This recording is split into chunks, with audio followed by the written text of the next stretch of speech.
All right, we are live on YouTube and on Google Hangouts at this moment, and I want to welcome each and every one of you to this first part of the technician class license course. And I've given you all the information you need. You'll see there the book. All of you should have that book in hand. If not, please let me know whether you have it or not. Okay. Hi, Rick. Um, And on the left-hand side, what you see there on your screen is basically the syllabus. The book itself has 6 chapters. And just to kind of give you a little orientation here, there inside the book, there should be a little CD, and the CD has several tracks on it. One to welcome you to ham radio fun, 6-meter skywave, talk to the astronauts, and a lot more on the 2-meter band. Special event stations and more on 222, your intro to satellite comms plus ham color TV, communication on frequencies 10 times higher than your microwave oven. Hope you don't cook yourself with that one. However, the one thing I like about the Gordon West course here is that to me, it follows a little bit more of a logical progression in so much as how the information is presented. There are 10 topics. This is element 2 for the technician class license. Element 3 is for general. Element 4 is for extra. And there on the left-hand side, as you look down at the syllabus, I'm going to make these available too on Dropbox. I'll provide a link for that so that you can have access. These are my typical handouts that I would normally hand out in a classroom environment. But the topics you see here, T1A covers the amateur radio service, the purpose and permissible use of amateur radio service, the authorized frequencies under T1B. T1C is operator licensing. T1D is authorized and prohibited transmissions. T1E is control operator and control types, talks a little bit about those privileges and duties that a control operator has. Station identification, repeaters, and third-party communications, club stations, etc. And you have the next one is T2A. This is sub-element T2. Any rate, I'm going to make these available. I don't want to go through all of them. In the book, the first 2 or 3 chapters actually kind of give you a little bit of that information. Particularly if you look, let's see, why do I need a license? Welcome to ham radio. On page Roman numeral 8 inside the book, it kind of breaks down what each chapter is all about. Chapter 4 being the chapter that actually covers the 10 topics and sub-elements for element 2 that will be on the exam. There are 423 questions from which the pool exists and from which 35 questions are pulled for the exam session. Let's see, we don't have the same page. Let me unmute your mic here for a moment, John, and explain to me what you're talking about. Go ahead. We don't have the syllabus page that you're looking at. No, you don't. Oh, okay. Yeah. This is something that I have put together. Mute your mic here. This is something I've put together to be a handout in a classroom environment. And like I said, that will be available on Dropbox. And you can take a look at it at your leisure and everything. We're going to try to get a little bit oriented here. We're going to kind of cover a little bit of the first topic tonight as far as the class is concerned. But I want to try to get through some of the orientation here to kind of help open up the environment a little bit and kind of get you into that mode of learning, if you will. So at any rate, let's see, where am I here? But you can see that the sub-elements, there's 10 of them, and they cover different things. Sub-element 2, let's see, 6 is electrical components, 7 is station equipment, 8 is modulation modes, and 9 is we're gonna talk about antennas and feed lines, and then 10 is gonna be electrical safety. Um, those are fairly important things to understand when fooling around with antennas and electricity and things of that sort. Um, but yeah, I'm going to make this available to you. Any rate, let me close this one out, and I'm going to share a different page. Share this screen. All right. Well, I've kind of given you a brief introduction. So the question is, why are you here? Now, that's kind of a rhetorical question.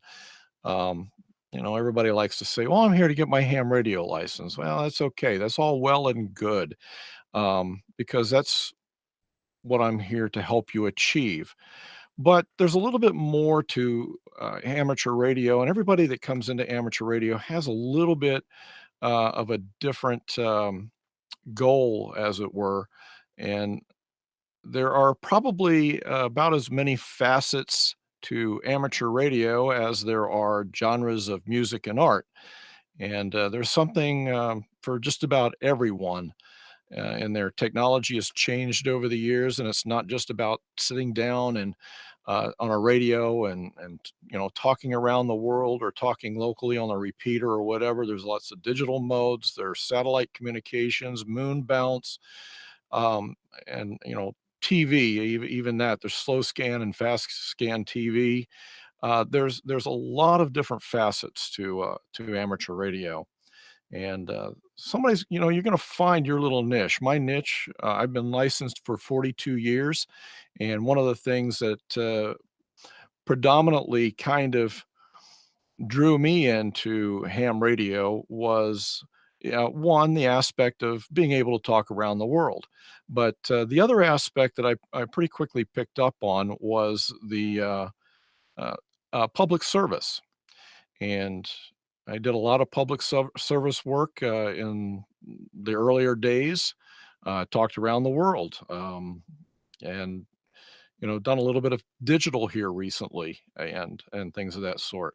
But I tell you, public service was one of those things that I just really gravitated towards.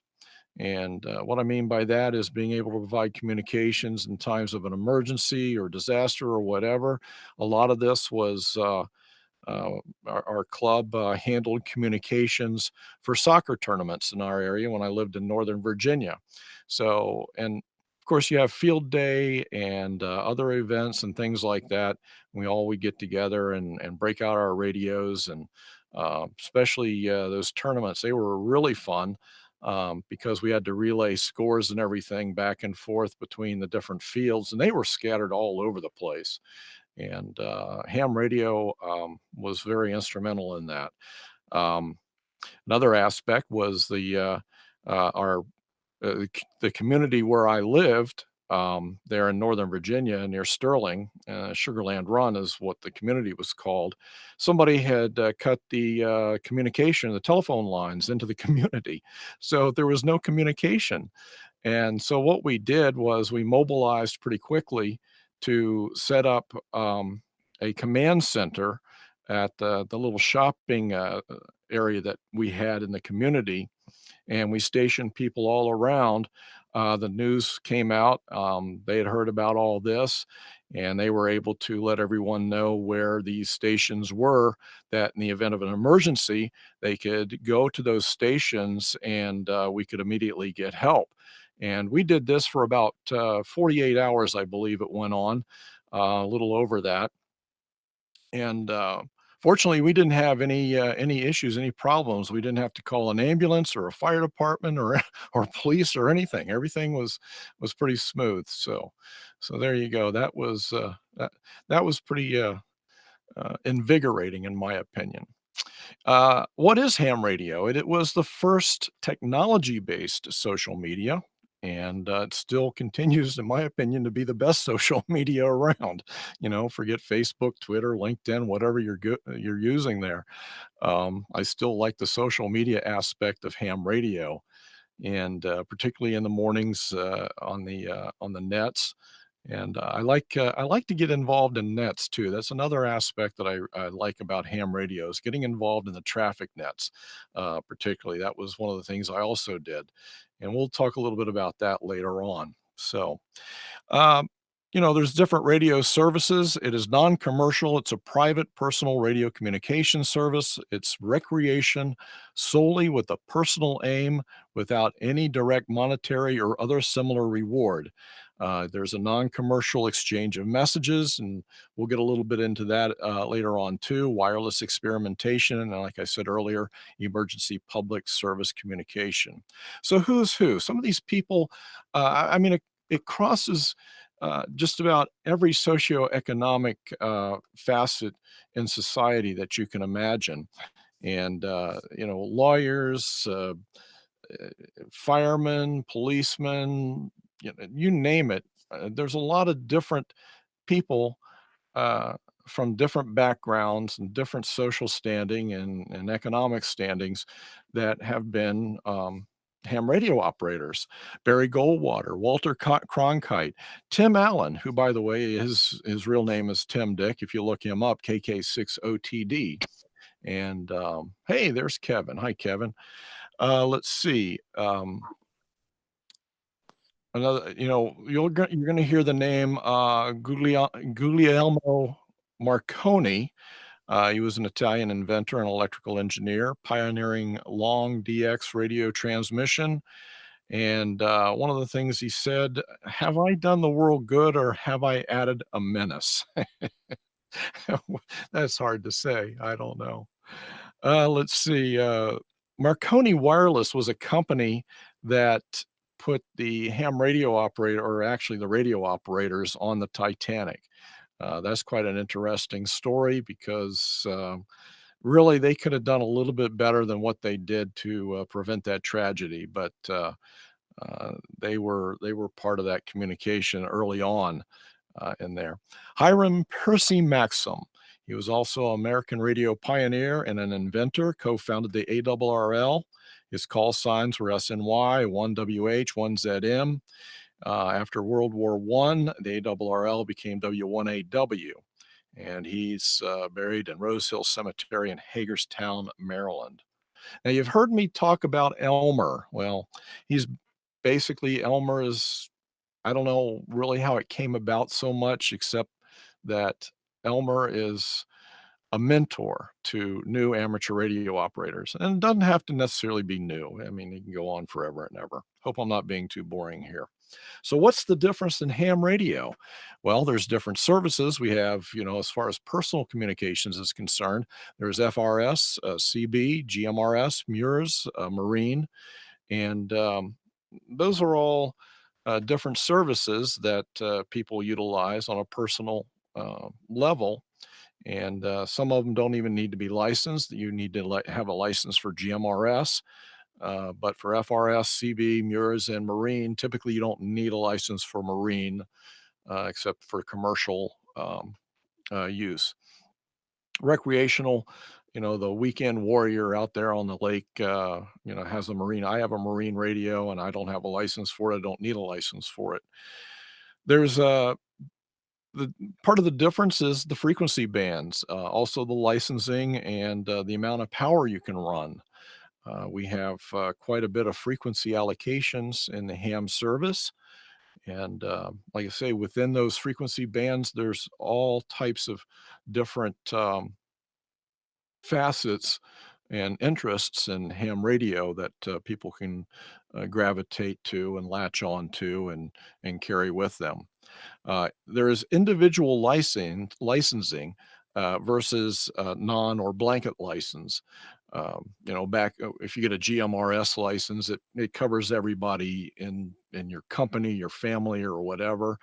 It's not so with with ham radio because you have to have individual licensing for each and every person. My wife is licensed. She is N3 JCN. I am N3 LMS, as you know. And the other thing about ham radio is you get shortwave communications worldwide.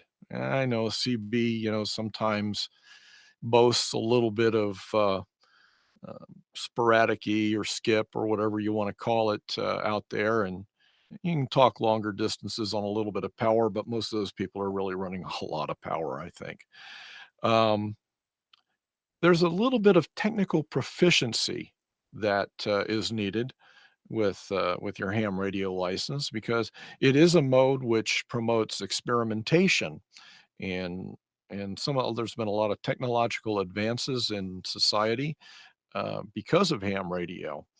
And Western Electric really was one of those that had a lot of ham radio operators at one point, and they were able to experiment with that. And Western Electric kind of put together a lot of good technical things. You can kind of look that up too. And there's also the business versus non-business aspect. You cannot conduct business on ham radio. It's all personal communications, but we'll cover that a little bit more in detail.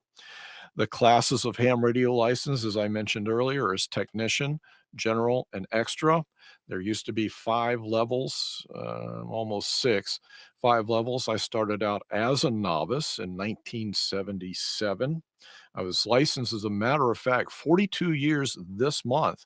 I was down, if I remember correctly, it was the 12th of February. I was down at the FCC office in Maryland taking my test to get my novice license, and I had to know 5 words a minute. Um, I had to copy that of Morse code, 1 minute of which had to be absolutely flawless.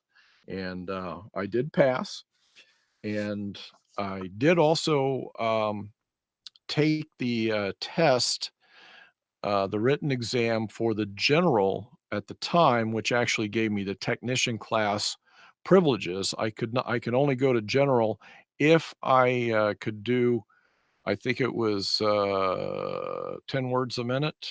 Let's see, 5 words a minute, 10 words, something like that, 13 words a minute. I can't remember exactly what it was. It's been so long.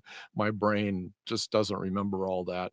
But back in the day, I had to do that a little bit more proficient in Morse code in order to get my general class license. But the written exam for the tech class and the general class license were exactly the same.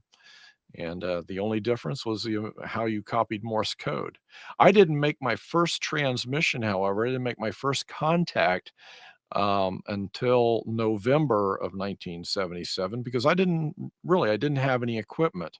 And I eventually bought a piece of equipment. Let's see if I can bring that up here.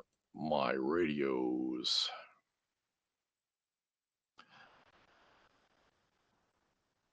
If I can get this to load and my system will behave itself. Um, it's not been responding as efficiently as I'd like it to for some reason, and I don't know why. It just keeps saying, "Oh, not responding, not responding." Well, good for him. Okay. Well, that one came up okay. All right, here we go. Let me kind of move this over here, and I'll show you. That is a Hallicrafters HT40 transmitter. Now, one of the things you'll notice here is a crystal controlled port where you plug a crystal into it, and you had your band selectors and your function selectors and things of that sort. You had to do, that's a tube radio, and you had to do plate loading, plate tuning, and all this other stuff. As a matter of fact, I still have one of those on my shelf here in the shack. I don't have the receiver anymore. Um, but there was my receiver. It's a Hallicrafters, it's the matching receiver, SX140, and it was not crystal controlled, as you can see. It was just like a regular old radio receiver, shortwave radio receiver. To get around the crystal controlled aspect, I picked up this nice little Heathkit VFO. It's called the model VF1, which basically plugged into the HT40, and right here in this, and you had a little selection here. You could either put it on VFO or crystal. So of course, that gave me everything I needed right there. My first DX contact on 15 meters at something like 5 o'clock in the morning was a guy in New Zealand. And that was not my first contact, but that was my first contact outside the US, DX contact. So at any rate, there's my that was my first setup. And you had to be a little bit technically proficient to operate those things a little bit better. Okay, let's see. Reciprocal licensing is one thing that you can do with ham radio, and most countries you can get a reciprocal licensing a license that we have third-party agreements or reciprocal agreements with. We can talk more about that a little bit later on, but it gives you the ability to hold a license in another country, and generally it means having an extra class license in the U.S. in order to hold that. The broad scope of the hobby, I mean, this is just a few things here. You got CW, it's the most efficient, pretty much the most efficient mode of communication. It doesn't take very much bandwidth, and it's an interesting mode, and you just have to think of it as another language, basically, in addition to English. And so at one point, I used to tell everybody, "Do you speak a foreign language?" I said, "Yeah, I speak Morse code in addition to English." So, but predominantly you have voice communication on single sideband, AM, FM, digital communications these days. The digital communications also includes modes like PSK, RIDI, Packet, MTOR, etc. There's uh, new modes that have come out as far as digital is concerned. You have space communications. The ISS keeps ham radio on hand. It is a supplemental commu Okay. Who's that? All right, I'm in. All right. I can still hear you.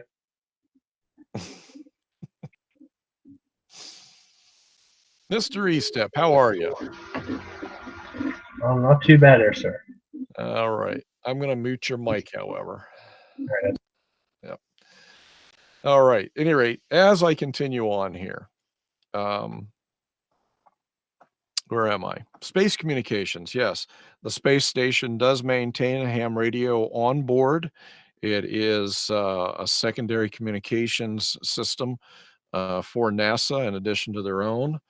And you'll find a lot of schools have stations set up to talk with the ISS from time to time, and you can get an app to go on your phone or whatever you have there to track the space station.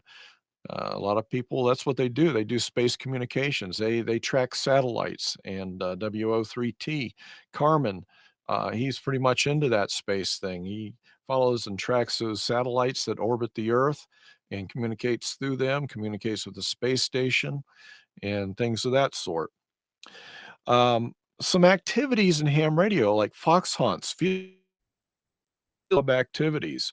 I really enjoyed fox hunts, and we called them fox hunts. Some places call them rabbit hunts, but it's you set up a hidden transmitter. Somebody hides somewhere, and they do brief um, transmissions, and you can split up into teams or individuals, and you have these directional antennas and things of that sort, and you try to locate the hidden transmitter. And that comes in handy and has come in handy on occasion for uh, even finding people who might be broadcasting on police or fire bans and disrupting communications there.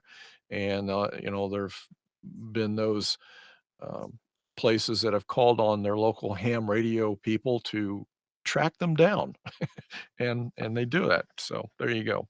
And like I mentioned before: public service, Skywarn, disasters, other public service, etc.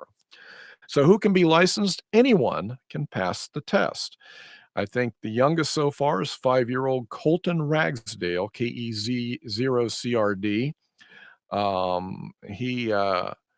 He wasn't given the answers to the test, but he was, since he had a difficult time reading it, he was verbally asked these questions, and he was able to pass this all on his own by answering those questions verbally. It's kind of the same thing as Handyham. Handyham is for handicapped people who might have visual or hearing or some other issue that keeps them blindness, keeps them from actually doing the written test. So there's different ways that they can administer the test. All right, let's see some of the requirements and licensing. FCC rules, operating procedures. I kind of covered that earlier. Band plans and frequencies, best practices, equipment and station setup, electrical, electronic theory, technical requirements, station equipment operating rules, safety resources. And who do we have here? Okay, I'll play. Hi, Tom. I'm going to mute your mic. Okay, there we go. All right. So there we go. There's a little bit of an orientation for that. And I'm going to go ahead and if anybody has any questions, fill out the little chat down at the below there and let me know who has a question. I'll turn your mic on.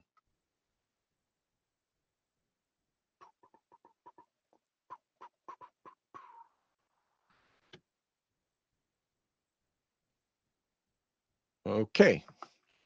Well, with that out of the way, I'm going to go ahead and I'm going to start the slideshow, I think. I'm going to have to find it first. There we go.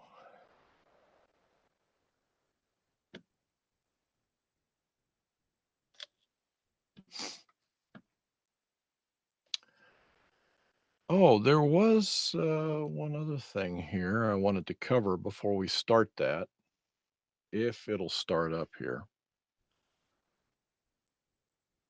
Let me go back to that screen.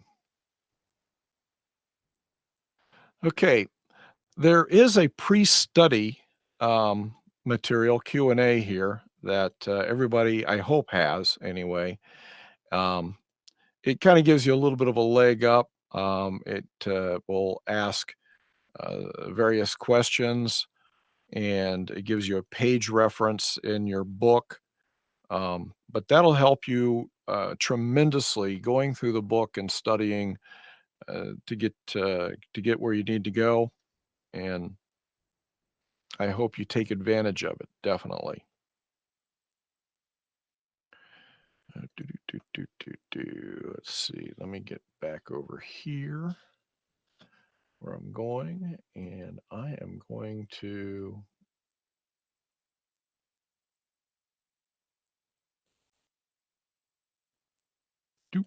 there we go. All right. Well, I am going to keep an eye on the group chat here as I do this presentation, and I'm going to get through this as quickly as I can and try not to bore everybody. Okay.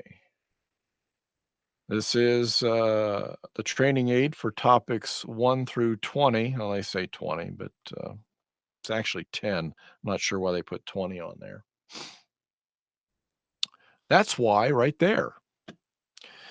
That's your topic list, and you'll see that at the beginning of each topic. That list will come up as we get started here. So we're going to talk about ham radio, I believe, as we get along here. If I can figure out where my controls are. Keep losing my controls. Here we go. All right. There's a frequency chart. In your handouts, you should also have had a frequency chart. Let me stop sharing this real quick, and I'll kind of hold this up. It kind of breaks down the high frequency privileges that are available for the different classes of license. You can see over here, let's see, where am I? Right there, right there. for the tech class license, that's what you're going to be looking at through here, and it gives you the privilege, the actual privilege of what you're allowed to do on the HF. And on the back side, or the reverse side, is VHF and UHF frequencies on here, and those are open. Those are open to as all the privileges for the tech class license. You can do the VHF and UHF. Anything above 6 meters or 50 megahertz is available. You have a voice portion in the 10 meter band, and there's CW in 80, 40, and 15 meters. Get back to my sharing here. There we go. All right. These are the bands, like I say, the wavelength and frequency that you that are afforded to you, and kind of gives you a little bit of a spectral visual here of what's assigned where. Um,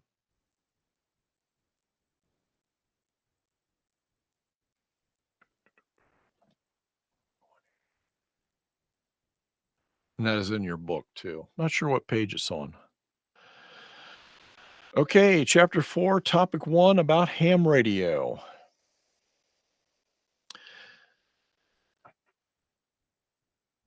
If you want to go ahead and type in the chat the answer to these, feel free. Which agency regulates and enforces the rules for the amateur radio service in the United States? You have A, FEMA, B, Homeland Security, C, the FCC. All these choices are correct. FCC, C, absolutely, that is correct. Pretty easy stuff so far. The Federal Communications Commission makes and enforces all amateur radio rules in the United States. The answer is C. All right, which of the following is a purpose of the amateur radio service as stated in the FCC rules and regulations?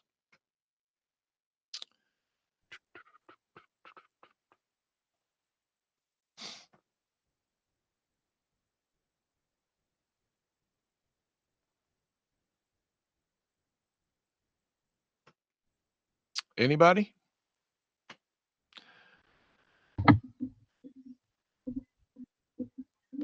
It's A. All right, kind of think about this. Think about this, okay? A, providing personal radio communications for as many citizens as possible. Well, yeah, it sounds reasonable, but that's not the correct answer. B, providing communication for international nonprofit organizations. We know that that's not correct. Definitely not. So D is definitely out when it's as far as all these choices are correct. But in actuality, the answer is C, advancing skills in the technical and communication phases of the radio art. For which license classes are new licenses currently available from the FCC? Remember, we talked about this before. They used to have 5 classes, and now there's only 3. And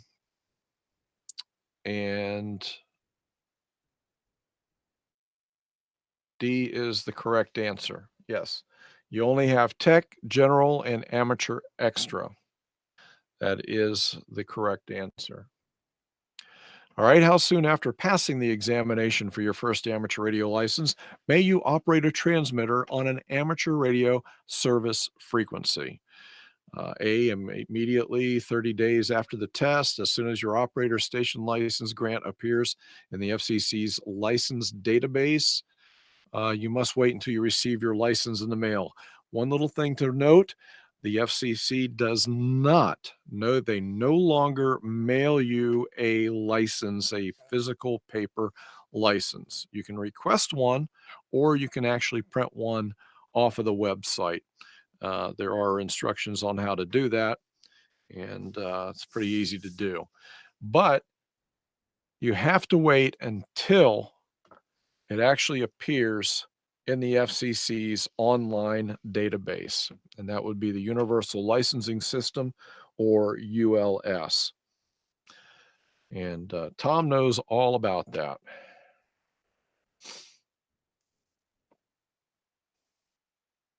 All right. What is proof of possession of an FCC issued operator primary license grant? A, printed operator or primary station license issued by the FCC. The control operator must have an operator primary station license in his or her possession.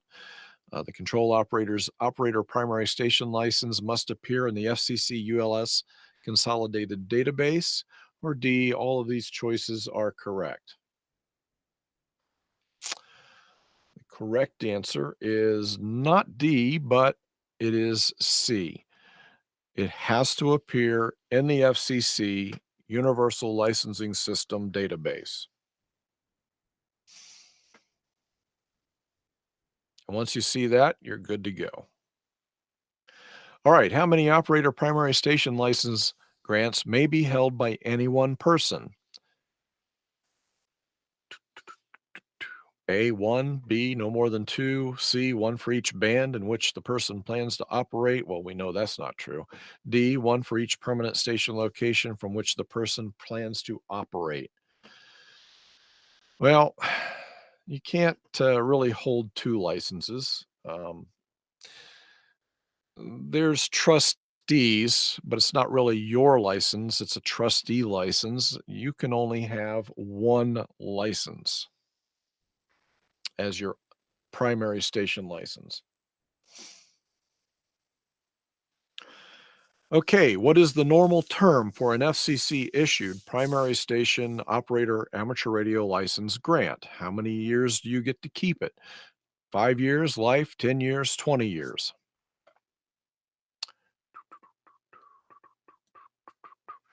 10 years. If you answered C, that is correct. There, come on now. There it is. It's a term of 10 years, and then you will need to renew your license at that time. Renewing will be done through an online ULS application to the FCC. You do not have to retake an exam in order to renew a valid ham radio license. However, in some cases, when you let your license lapse for a little while, you can no longer renew it, and then you have to take this course again. What is the grace period following the expiration of an amateur license within which the license may be renewed? 2, 3, 5, 10 years. Now, what happens is the FCC will hold your license. It cannot be granted to anyone else for a period of 2 years. You can renew the license up to 2 years. Hey, Tom, I need to unmute you for a minute. Let me see if I can find you here.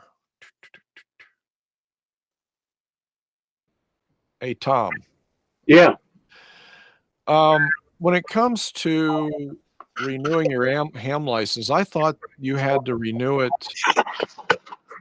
It was still available for 2 years, but you still had to take the test after a certain period of time up until that 2-year period. Am I incorrect in that? Follow what I'm saying?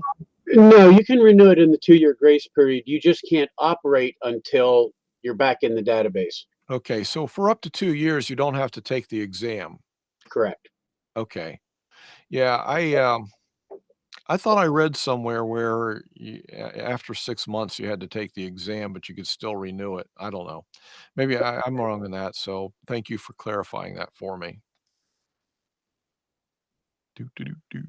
Answer is A, 2 years.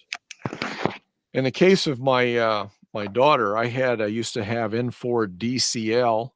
I had that for, oh my goodness, quite a number of years. My original license call was WD4MGF. Because of some little incident, I had to change it. I'm not going to go into that right now, but however, especially when I upgraded to general, I think I had it changed to N4 DCL, or that's what was assigned to me. So I had that for a long, long, long, long time. And unbeknownst to me, my kids I found out here within the past couple of years that while I wasn't around, the kids would go down and mess with all my radio equipment. And, you know, if I'd known that, I would have helped them get licensed and stuff. However, my daughter got licensed here a few years ago, and when I told her that I was giving up my N4 DCL in favor of a Vanity call, which is what I have now, N3 LMS, I told her that if she wanted it, she could have that, but after the 2-year period was up. So as soon as the 2-year period was up, she applied for it, and it was up in 2018, and she was granted my old call sign. So it's kind of funny when I go down to Richmond, Virginia, and I put out N4 DCL. This is N3 LMS. So it's like I'm calling myself all over again. Oh boy.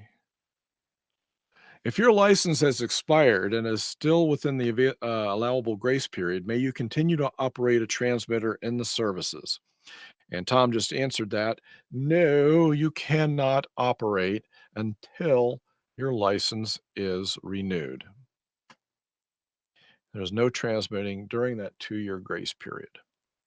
Okay.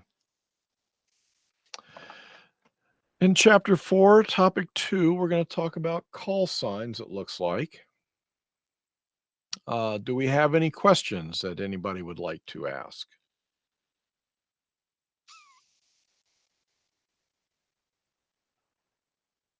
I think you have the ability to unmute your mic on your end if you have any questions.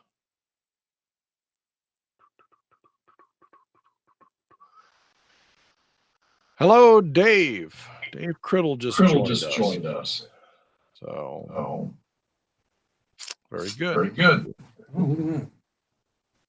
That's not what I want.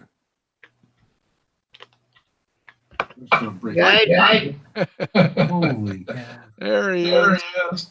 All right, I'm going to mute your microphone here. You get back to my. There we go. All right. Yeah, but there's a little drop down here. Who's drunk? How do I mute myself again? There, I'll do it for you. There you go. All right. If we're ready to get into the next topic, we'll do that. We're moving right along here. This isn't too bad. Get my thing going here. All right. When is an amateur station required to transmit its assigned call sign? They've changed the rules quite a bit since the early days. At one point, you had to identify at the beginning of every transmission and every 10 minutes thereafter, and at the end of your communication. You also had to log your communications. You had to maintain a log at all times and write down who you talked to, what frequency you talked to them on, what time you started, things of that sort.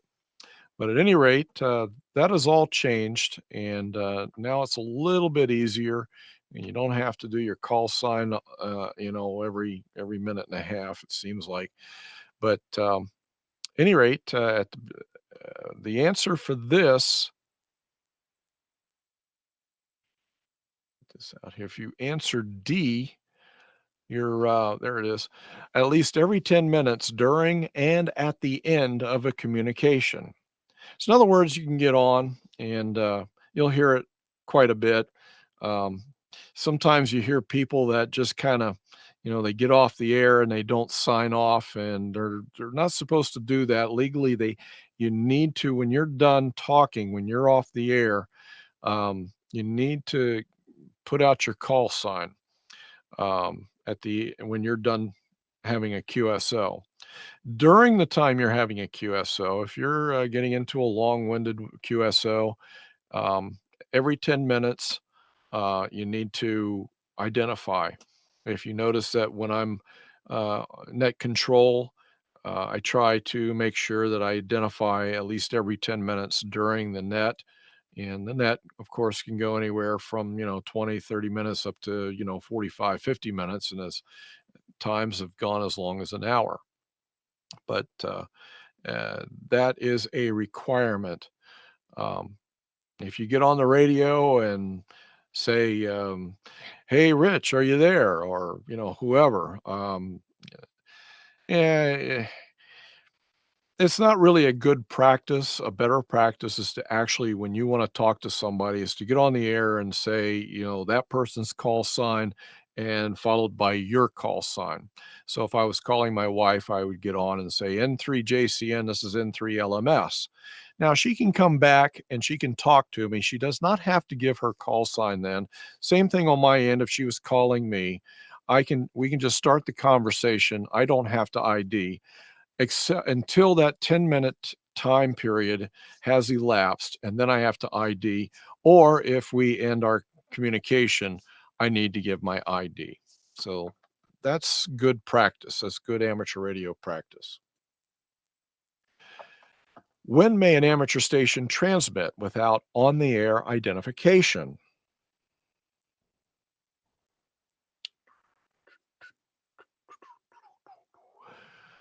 Well, we haven't really got into this, but the book talks about this a little bit. A is not the correct answer on here. Um, like I said before, when you get on there, you are required to ID, even if you get on there to just check into the net and say, "Oh yeah, I'm here, and I won't be back for the second round," or "Everybody have a good day," and then you give your call sign and you're out. You're on the air for maybe 15, 20 seconds. You're done. You still need to give your call sign, and so the only unidentified transmissions um, the correct answer for this would be D. Unidentified transmissions have always been the big no-no of amateur radio, even when you're chunking a repeater. If you turn on your radio, you want to test the repeater, make sure the repeater is up. You hear it all the time. They'll key the mic, they'll let go, they hear the repeater, they don't ID. Legally, you're supposed to. Um, you can even just get on and say, N3LMS testing, and then get off. And you don't necessarily have to talk to anybody. Nobody's necessarily going to call you. We'll get into repeater operation a little bit later on. However, the rules allow for one exception, and that's transmissions to operate radio-controlled cars, boats, or aircraft. But there are specific requirements for the transmitter for operating a remote control, and that information has to be on the transmitter somewhere. Who may select a desired call sign under the Vanity call sign rules? So there's a little bit of a limitation as far as call signs are concerned. They follow a specific pattern, and they usually follow a specific class of license. Typically, your 2x3 call signs, like WD4 MGF that I had, used to be a WN call for novice class licenses, but WD4, a 2x3 call, is your 2 letters, then your number, and your 3 letters at the end of it. Were set up for novice class licensees, or even technician class licensees. Today, we don't do the W calls anymore. They do K calls. They're a 2x3, KA, KB, KC, KN, whatever. And those are usually, that's the pool that's usually chosen first. When you get licensed, you're going to get a 2x3 call. Going to start with a K somewhere in there. But at some point, you can actually change that if you want to. And so the correct answer for this would be any licensed amateur. All Vanity calls are assigned on a first come, first served basis, but any licensed amateur can request a Vanity call sign within that group that's specifically assigned for your class of license. Now you can get 1x2s, 2x1s, 2x2s. Those are generally reserved for the advanced and extra class licenses up there. So you can look that up online and get a little bit more information. I think the book even talks a little bit about it as well. Okay, moving right along here. Which of the following is a valid call sign for a technician class amateur radio station?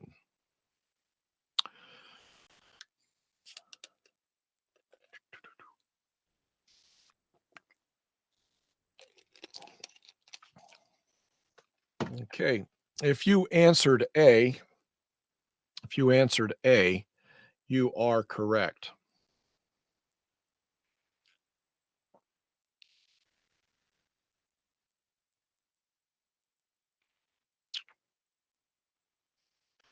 Okay, I saw Mr. Estep, QSL means can you acknowledge receipt? Yes. Oh, Jonathan, you had asked that question. I see that up there. I kind of missed that earlier. Yeah, we're going to get into the Q signals a little bit later on. And again, that's another one of my handouts that I'll make available on Dropbox that you'll have. Yes, QSL means can you acknowledge receipt is correct. All right, back to this. The valid call sign would be answer A. It would be a 1x3 call sign. Like I say, you're going to be assigned initially a 2x3, but you could change that to a 1x3. And you can actually request a specific call sign if it is available for your license class. So there you go.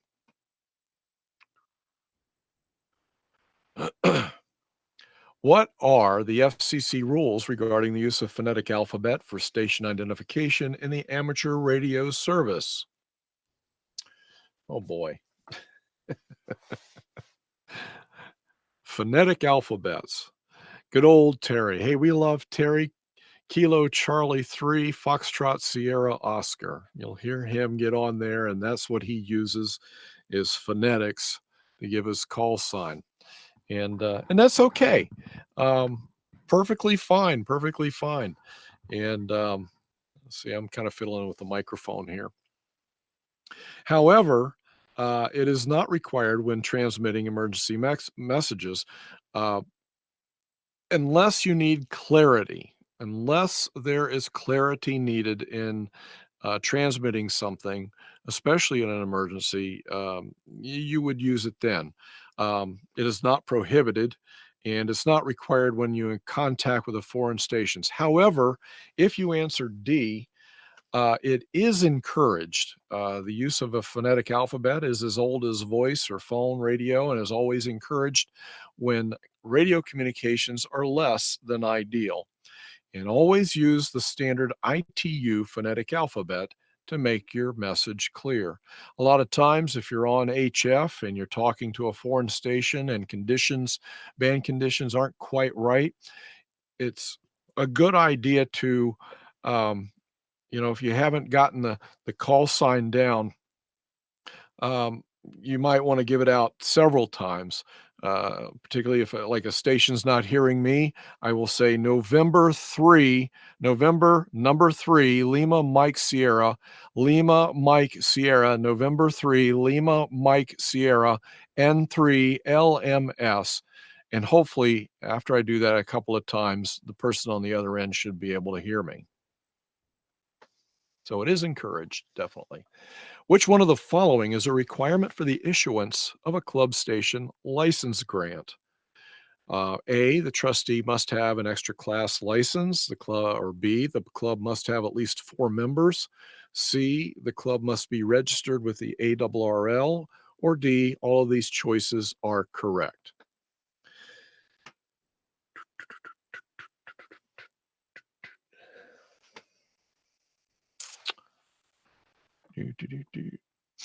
Okay, if you answer D to this, not all of these are necessarily correct. Being a member of the ARRL has little to do with whether you can get a trustee license or not. And I thought you had to have an extra class license to be a trustee. But it says your club needs to have 4 members and needs to have regular meetings. It's usually not too hard to find 4 hams that agree on something.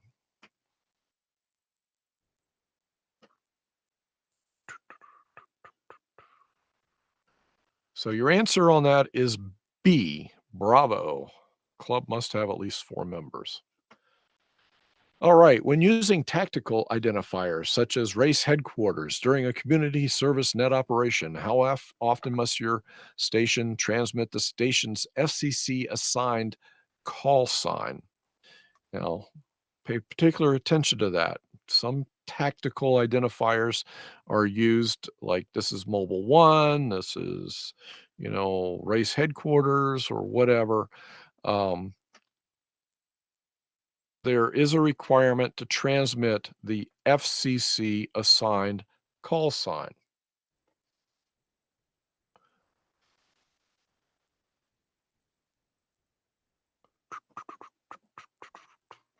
So never or once every hour, at the end of each communication, and every 10 minutes during communication, or at the end of every transmission. Again, these are the rules that apply for identifying yourself by the FCC rules. You're permitted to use a technical call sign such as Checkpoint Charlie. However, the rules still require that you give your own call sign every 10 minutes or whatever call sign is being used for the particular event. And you can do it with the tactical call sign as well. So the correct answer on this is C. You'll notice that in these answers, it gives you a number there. It's 97.119A.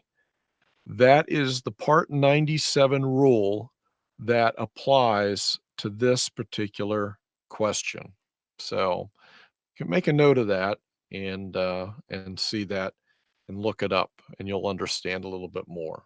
As a matter of fact, I believe I have Part 97 on the Dropbox, and that will be available as well. Okay, which of the following is an acceptable language to use for station identification when operating in a phone subband? Be very careful with this. Remember, you're in the US, and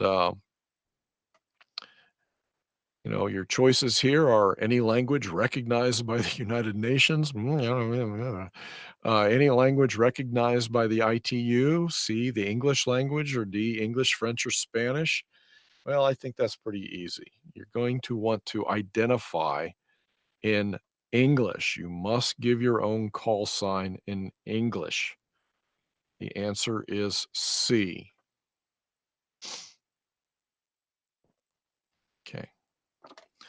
Which of the following formats of a self-assigned indicator is acceptable when identifying using a phone transmission? That goes into a little bit more detail in the book, I think, depending on what you're doing here. I'm going to go ahead and look that up real quick. If you've got your book handy, turn to page, where is it? Oh, I can't find it. TF. Anybody have the page number for that?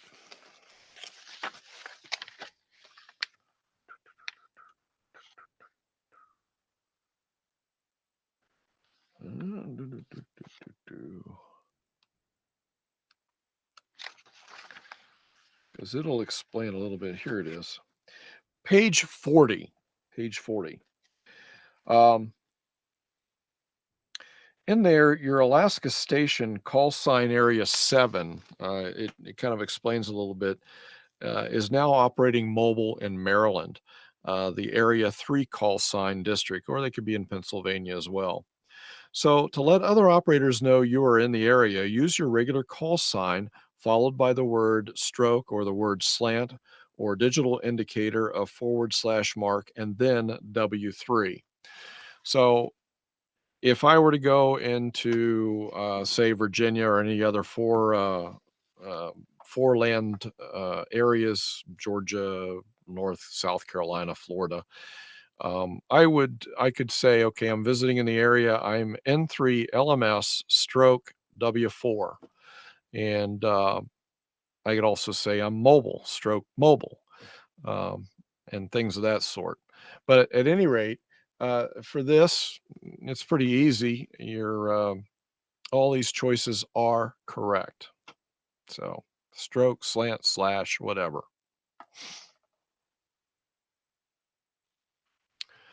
Okay, what is the International Telecommunications Union, ITU?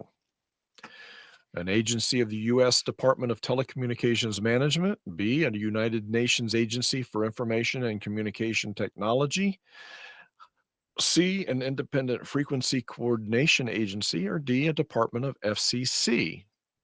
Now, the International Telecommunications Union, the name itself should give you a clue as to what the answer on this should be. And if you answered B, you are correct. It is a United Nations agency that helps establish uniform and agreed upon regulations and frequency rules for radio services of member nations, including those for the amateur radio services.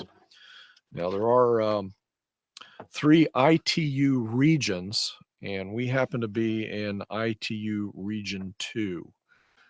We'll get into that a little bit later on too, and recognizing and understanding the differences of, you know, between the different regions 1, 2, and 3.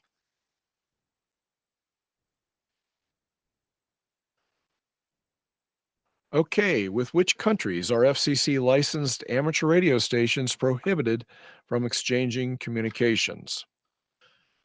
So, A, any country whose administration has notified the ITU that it objects to such communications. Any country whose administration has notified the American Radio Relay League that it objects to such communications.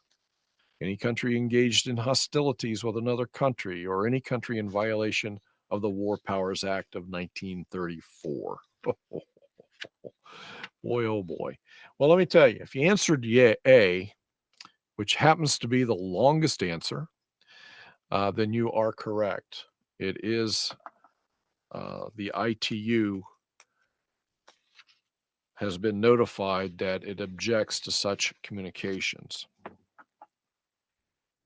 So as of this printing, there were only 2 countries that prohibit communications between amateur stations: the Democratic People's Republic of Korea, or North Korea, and this little place called Eritrea. I don't know anything about it. I've never looked it up. I know nothing about it, but they don't want anybody communicating with their ham radio operators, if they have any at all, outside their little country, apparently. So your answer is A. Okay, what types of international communications are permitted to an FCC licensed amateur station? A, communications incidental to the purposes of amateur radio service and remarks of personal character. B, communications incidental to conducting business or remarks of a personal nature. C, only communications incidental to contest exchanges. Or D, any communication that would be permitted an international broadcast station. Well, you have a couple clues there to kind of guide you in the answer of that. Um, and basically, when you're talking to another country, they're really limited into what they can talk about, and it has to be purely personal in nature, mostly about your radio equipment, how your setup is run, what kind of food you like. You're not allowed to talk political issues, or even maybe in some cases religious issues, or anything that their government could consider being uh, taboo. Let's put it that way. So your clue here, of course, is going to be A. If you've answered that, you are correct. So, and it says avoid the topics that are too controversial or sensitive. And we don't transmit international broadcast messages to shortwave listeners. Broadcasting is a big no-no. We're not supposed to broadcast at all. There are some things that are allowed, and as far as broadcasting is concerned, but they're very specific, and there are specific rules regarding that. We talk about that a little bit later on. Okay, what is meant by the term third-party communications?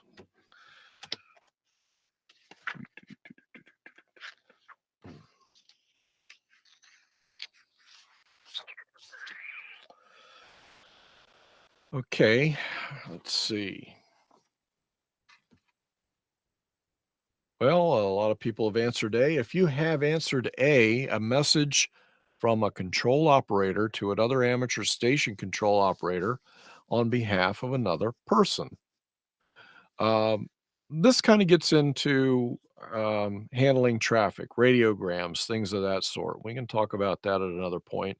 But the national traffic system, you have little radiograms and you're passing, particularly when it comes to health and welfare messages.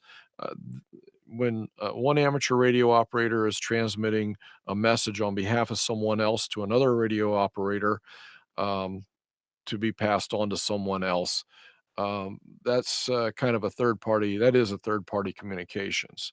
And you can see there, it's a passing of a radiogram. Yeah. A is the correct answer. Which of the following restrictions apply when a non-licensed person is allowed to speak to a foreign station using a station under the control of a technician class control operator? Ooh, which of the following restrictions apply to a non-licensed?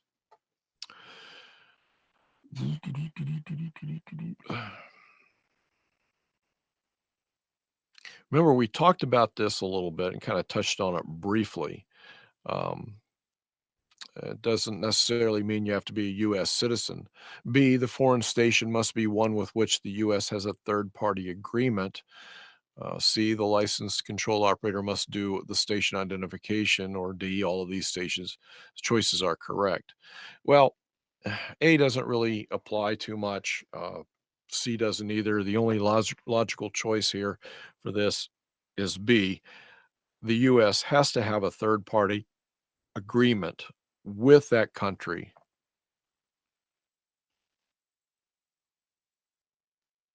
So B is your correct answer. It also says never assume a foreign country has a third party agreement. Always check. And of course, down here you have the part 97 reference that you can look that up. Feel like I'm losing my voice here. All right. When are you allowed to operate your amateur station in a foreign country? A, when the foreign country authorizes it. B, when there is a mutual agreement allowing third-party communications. C, when authorization permits amateur communications in a foreign language. Or D, when you are communicating with licensed individual in another country. This gives a little bit more thought. Again, this kind of goes back to reciprocal licensing and things of that sort. So there has to be a reciprocity agreement in place in order for you to operate your amateur station in a foreign country.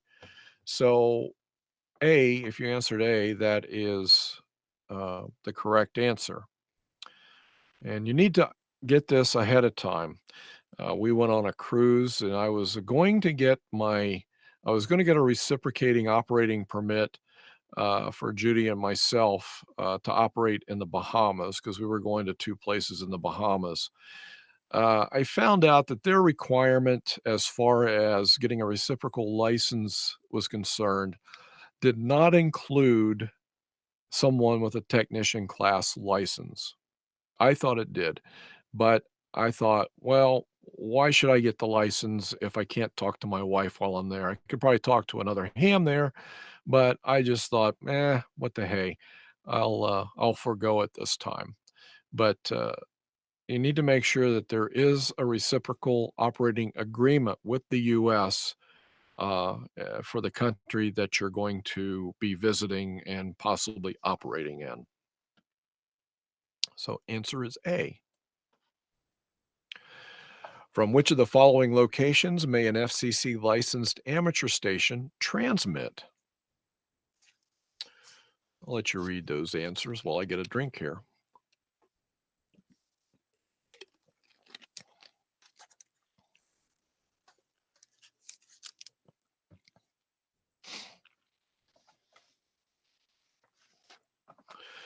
All right. If you answered, let's see, from any vessel or craft located in international waters and documented. All right. If you answered D, that is the correct answer. You're permitted to use your call sign anywhere our Federal Communications Commission regulates radio traffic. But what happens when you're out sailing on the high seas in international waters? If that sailboat is registered or documented in the U.S., you still must abide by the rules for your grade of license, and all the FCC rules are still in force. Okay.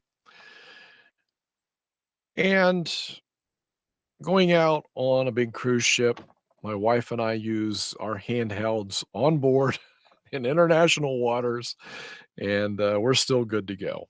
So there you go. So if you answered D, that is the correct answer. All right. Well, that ends that. Let's see. Any questions by anyone? Doot, doot, doot, doot, doot, doot. Boom. Here I am.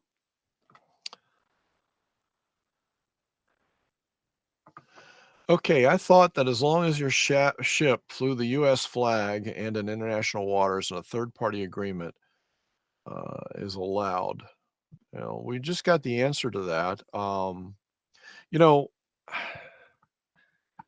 Carnival is, I think a lot of their ships are registered in Panama or Puerto Rico. I can't remember exactly.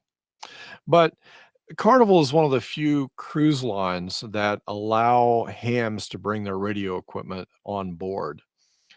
And I was listening last year or maybe the year before. I was tuning around the HF bands, and I think it was on 10 meters. Can't remember exactly. But I heard this person talking, and they were identifying themselves as Maritime Mobile. As I listened a little bit, they were actually on a transitioning cruise going from the West Coast to the East Coast, and they were traveling through the Panama Canal. And they were using their own call sign. So I don't know. They were allowed to bring their shortwave equipment on board. Carnival is, like I say, one of the few that do. I thought at first that maybe they had access to the ship's radio room and they were broadcasting from there, but no, they had a balcony room and they had an antenna out there. I don't remember the exact antenna that he was using, but it was quite interesting that they do it. You'll find that several cruise lines will not allow you to bring your radio equipment on board. Um, but I'm thankful that Carnival does, and it comes in very handy, very useful. If my wife's going somewhere, I'm going somewhere, we can keep in touch. And we use the UHF frequencies because it permeates and bounces around a lot more efficiently than VHF. And we can just about on the Conquest class of ship, we can just about communicate from anywhere on the ship, and we're usually not too far. No, and we're not down in the lower belly of the thing as it is. We're usually up on decks 6 or 7, and then you have decks 9 and 10 where all the action's going and things of that sort, or deck 3 or 5. And it works quite well. There's been very few instances in which we could not communicate with 4 or 5 watt portable radio. Okay. Shall we continue on? Is everybody ready to get into the next one?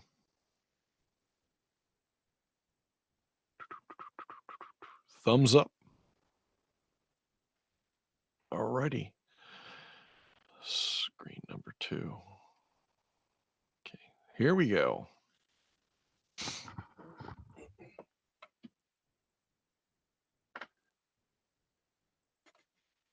We're going to be, I don't know why I moved the microphone away. We're getting into topic 3, or control. Here we go. All right. When is an amateur station permitted to transmit without a control operator? A, when using automatic control, such as in the case of a repeater, or B, when the station licensee is away and another licensed amateur is using the station, C, when the transmitting station is an auxiliary station, or D, never. When is it permitted to transmit without a control operator? If you answered D, you are correct. It goes on the air and begins transmitting. There must always be a control operator who is responsible for the transmission. All transmitting stations must have a control operator responsible for the station when it transmits over the airwaves. So there you go. Hope everybody can hear me okay. Okay, who may be the control operator of a station communicating through an amateur satellite or a space station? Ooh, getting into some interesting stuff now. I'm going to look and see what page this is at. It's on page 46 of your book, if you're following along. Okay. Only an amateur extra class operator, a general class or higher licensee. Only an amateur extra class who is also an AMSAT member, or any amateur whose license privileges allow them to transmit on the satellite uplink frequency. This is pretty easy. Again, this is the longest answer, which is the correct one. So any amateur can talk over the satellites. And there's your Part 97 references, and your answer is D. Okay, who must designate the station control operator? A, the station licensee, B, the FCC, C, the frequency coordinator, or D, the ITU. This one's pretty easy. The FCC doesn't care. You don't need a frequency coordinator, and the ITU has no clue. So the correct answer for this is A, the station licensee.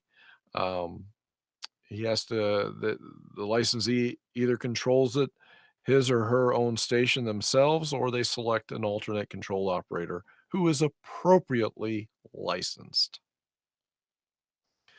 When the control operator is not the station licensee, who is responsible for the proper operation of the station? Okay, so you're over here at my shack here and you're transmitting. You're not the station licensee for my station. Who is ultimately responsible for the proper operation of my station equipment? If you answered D, you are correct. The control operator and the station licensee are both responsible for the transmissions. And a situation like this is fairly common in a contest where a higher class contester may be borrowing your station. In the case of, say, field day, you have a similar situation in which we're going to use one of the club licensees, the trustee, and the person operating are equally responsible for making sure that those stations are properly operated. What determines the transmitting privileges of an amateur station? The privileges. A, frequency authorized by the frequency coordinator. B, frequencies printed on the license grant. Ooh. C, the highest class of operator license held by anyone on the premise. Or D, the class of operator license held by the control operator. I think I gave you a little bit of a clue there.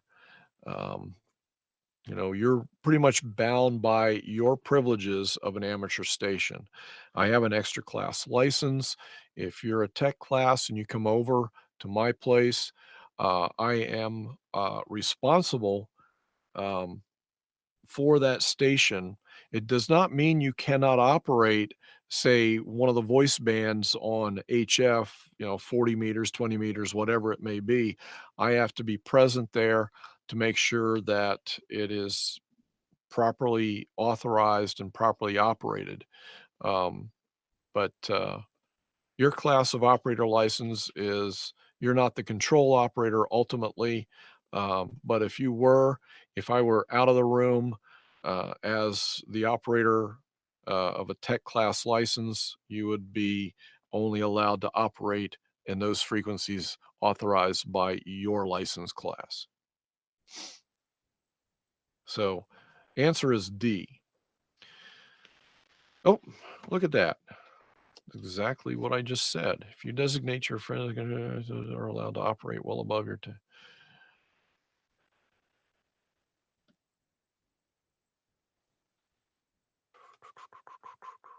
okay.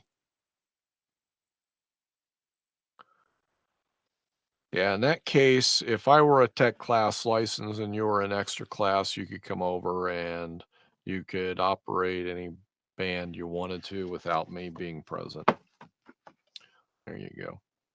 When under normal circumstances, may a technician class licensee be the control operator of a station operating in an exclusive amateur extra class operator segment of the amateur bands? This is a no-brainer, okay? You're a tech class licensee. Can you be a control operator of a station that is operating an exclusive amateur extra class operator segment of the amateur bands? The proper answer to that would be A. At no time can you do that. You must stay within your technician class band privileges. I would have to be the control operator. You could operate on it as long as I'm the control operator. What is an amateur station control point?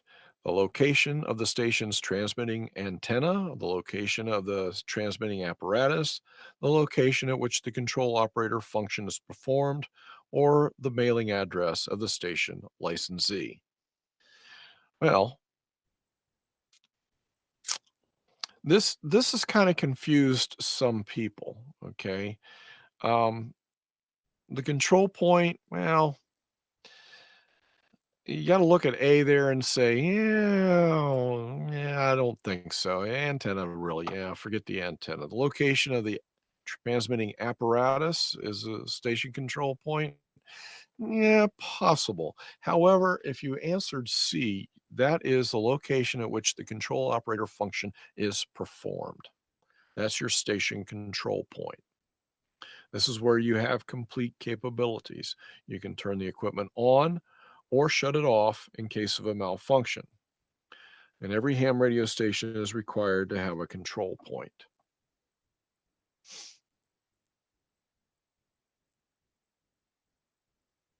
Oh, Tom said, going back to if you want to operate in the extra class, yes, you have to identify with the extra call. That's exactly correct. So if I'm on present at the station equipment, um, and you're a tech class license and you want to operate in one of the extra frequencies, you would have to use my call sign to operate with.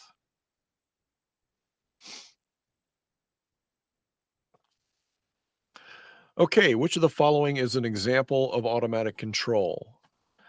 A, repeater operation. B, controlling the station over the internet. C, using a computer or other device to send CW automatically. Or D, using a computer or other device to identify automatically. We're talking about automatic control here. And um, it has nothing to do with identifying automatically.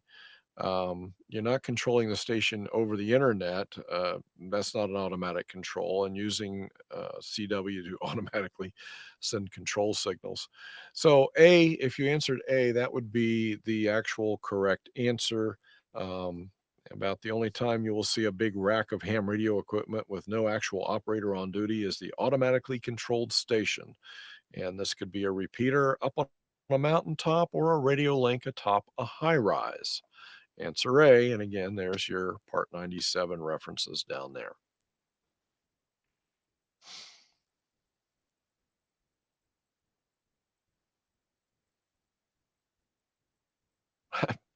I'm just sitting here. Who is that, Dave over there with John and Herb? Yeah. I don't know, you're waving your arms and everything. I'm not sure what you're doing. But I see your camera down at the bottom here. All right. That's okay. I don't hear you at least. Hi, John. I don't have your mic on, so. Did you have a question? Let me find you here and turn you on. There you go. Did you have a question, John? Yeah, Dave wanted to know why CW, why they use CW instead of MC for Morse code. You just try to be difficult or what? Well, it goes back to CW is really a continuous wave. And what you're doing is you're turning that wave, that frequency on and off. Yeah, CW stands for continuous wave. There we go. All right. One more tiny light. There's an awful lot of Jargon. jargon here we don't quite totally understand. So I guess it's going to take some time. Yeah, there is a learning curve as far as terminology is concerned. I think I might have some information on the Dropbox. It might help you a little bit. If I don't have it there, I'll have to find it and give it to you. Thank you. Gracias. Tom just said echo. Echo. Good. There's others. All right. Does that answer your question? Yes. Thank you. Okay. All right. I'll meet you again. All right. Let's see. Where are we? Which of the following is an example of remote control as defined in Part 97? A, repeater operation. B, operating the station over the internet. C, controlling a model, aircraft, boat, or car by amateur radio. Or D, all of these choices are correct. And you got to remember, repeater, you look at A and you say, well, repeater operation is really not remote control. We just kind of covered that as being automatic control. So that automatically eliminates D as all of these choices being correct, because that's not correct. Operating a station over the internet, people do it. However, when they're talking about remote control on Part 97,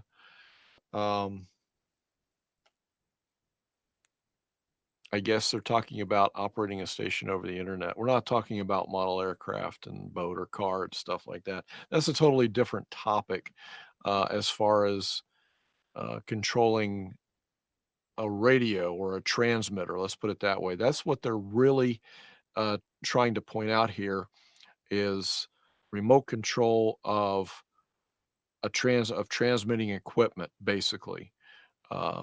So we can eliminate the model aircraft and boat and car and stuff like that. So if you answered B, then you are correct. So,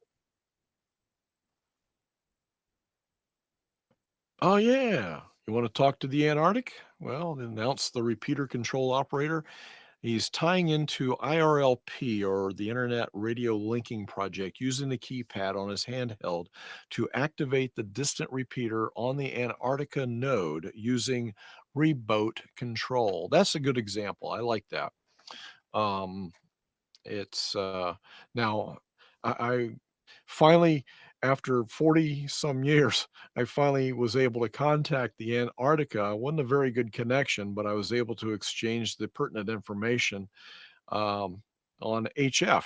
And that's kind of thrilling to me. That's one thing I've always wanted to do is actually contact the Antarctica um, through HF.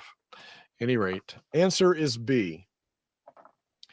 Which of the following is true of remote control operation? So A, the control operator must be at the control point.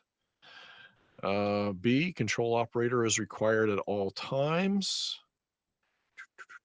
C, the control operator indirectly manipulates the controls. Or D, all of these choices are correct. As you look at these answers, when you think of remote control operation, you have to have a control operator. Must be at the control point. And again, that control operator is required at all times. And the control operator indirectly manipulates the controls. Indirectly is kind of indicative of being remote control operation. So if you answer D, then D would be the correct answer for this. All of these choices are correct.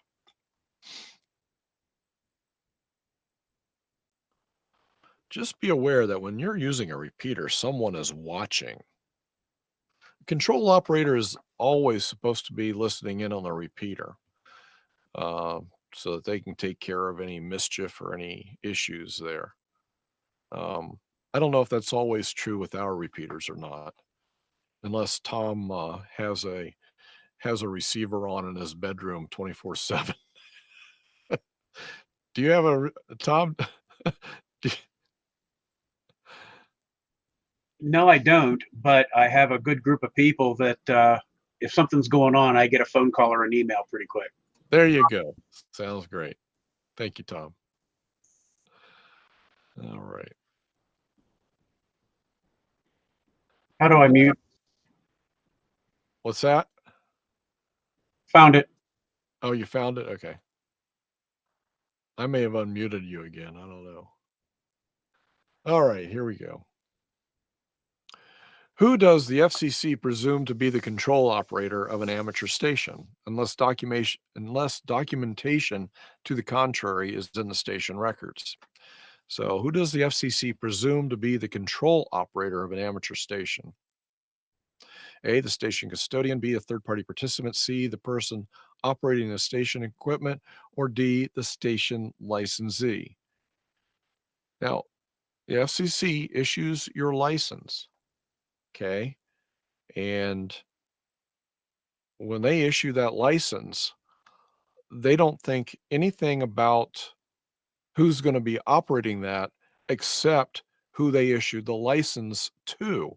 So if you answer D, that is correct. The FCC will assume that the station licensee is or was the control operator.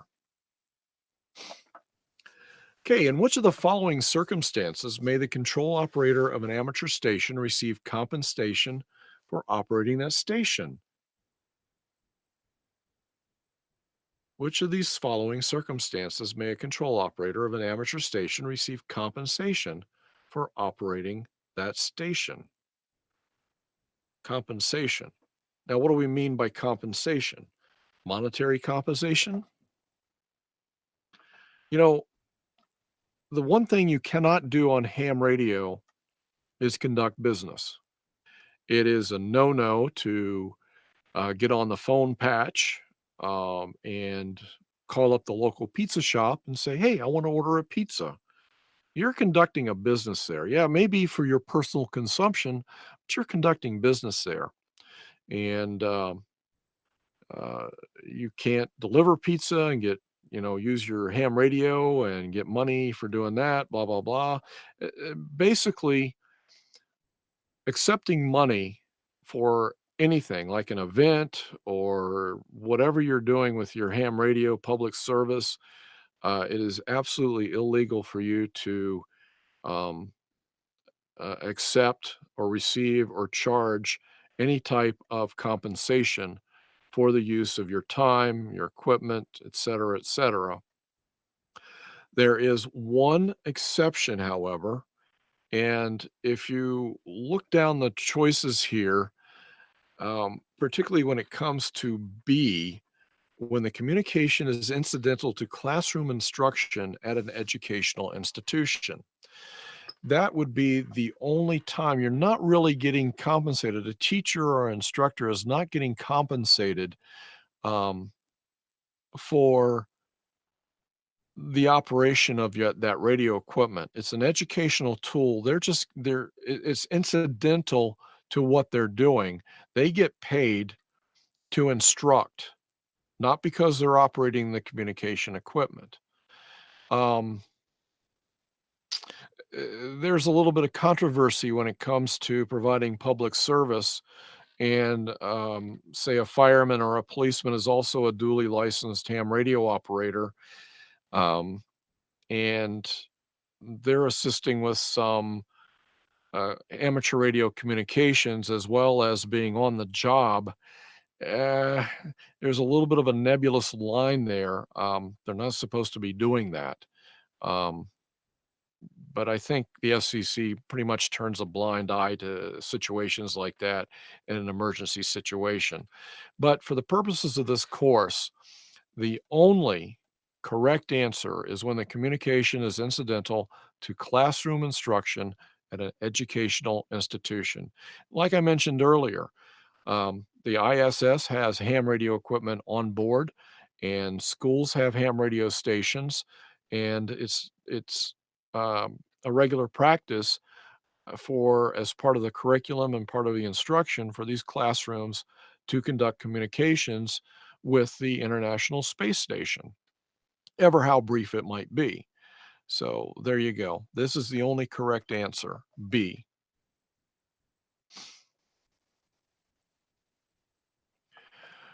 Okay, who is accountable should a repeater inadvertently retransmit communications that violate the FCC rules?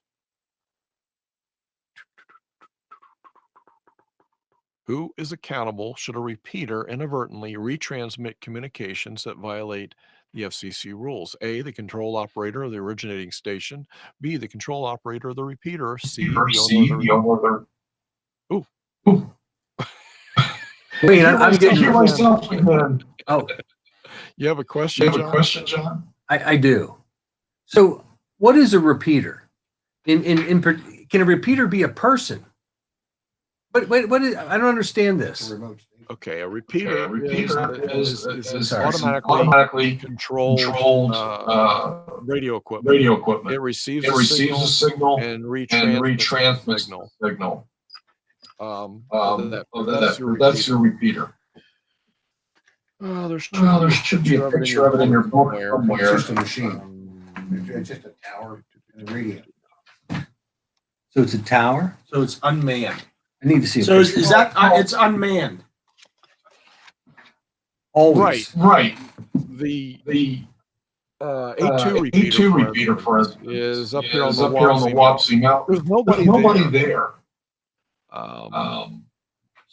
It sits there all by its lonesome and automatically operates. It receives a signal on the input frequency. In this case, would be 146.22. And it retransmits on 146.82.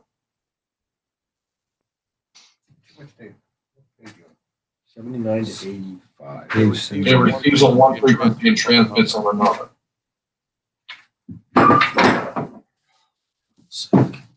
Need some paper towel? Herb? Not much. Unfortunately, we're good. Where are we? I think we're going to be able to save her. You didn't get me too bad.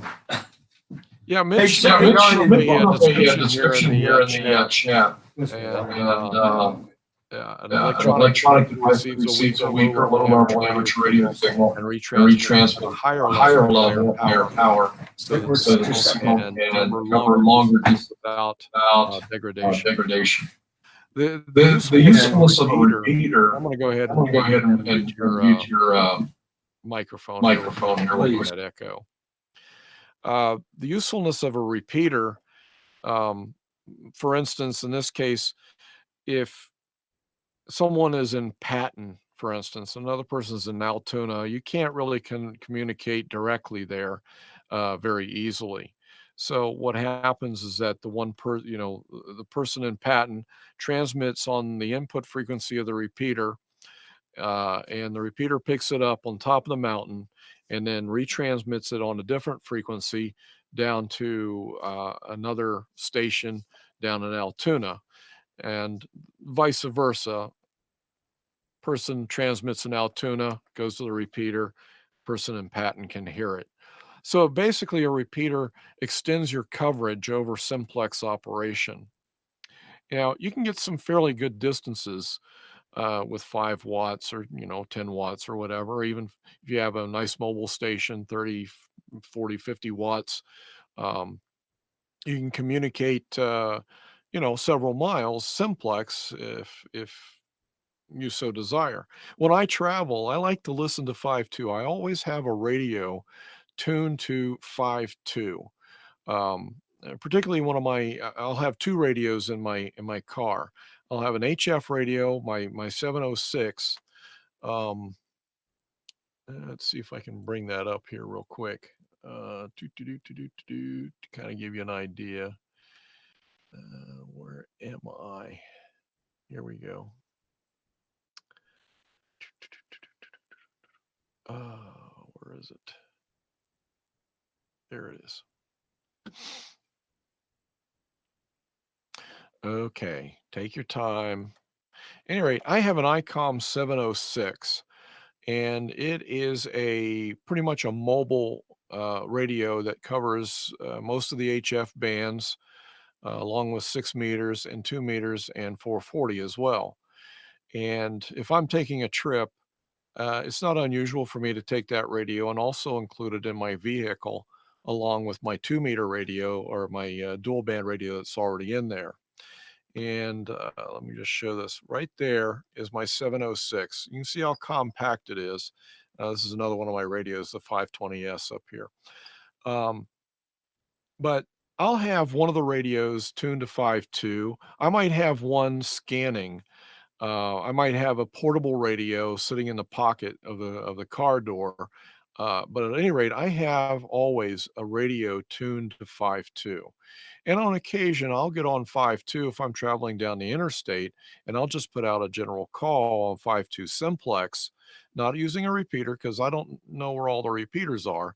And sometimes I'll get a response, other times I won't.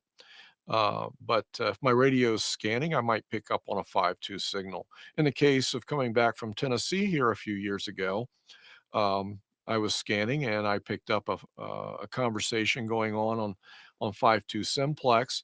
Discovered that one of the people, was in a car, probably about 3, 4, 5 miles behind me. And depending on where we were, we'd lose the signal if we were behind a mountain or some obstruction was between us or something. But for the most part, we were able to hold a conversation as we traveled down the road. Subsequently, we stopped and had lunch, had an eyeball QSO, him and his wife was also licensed.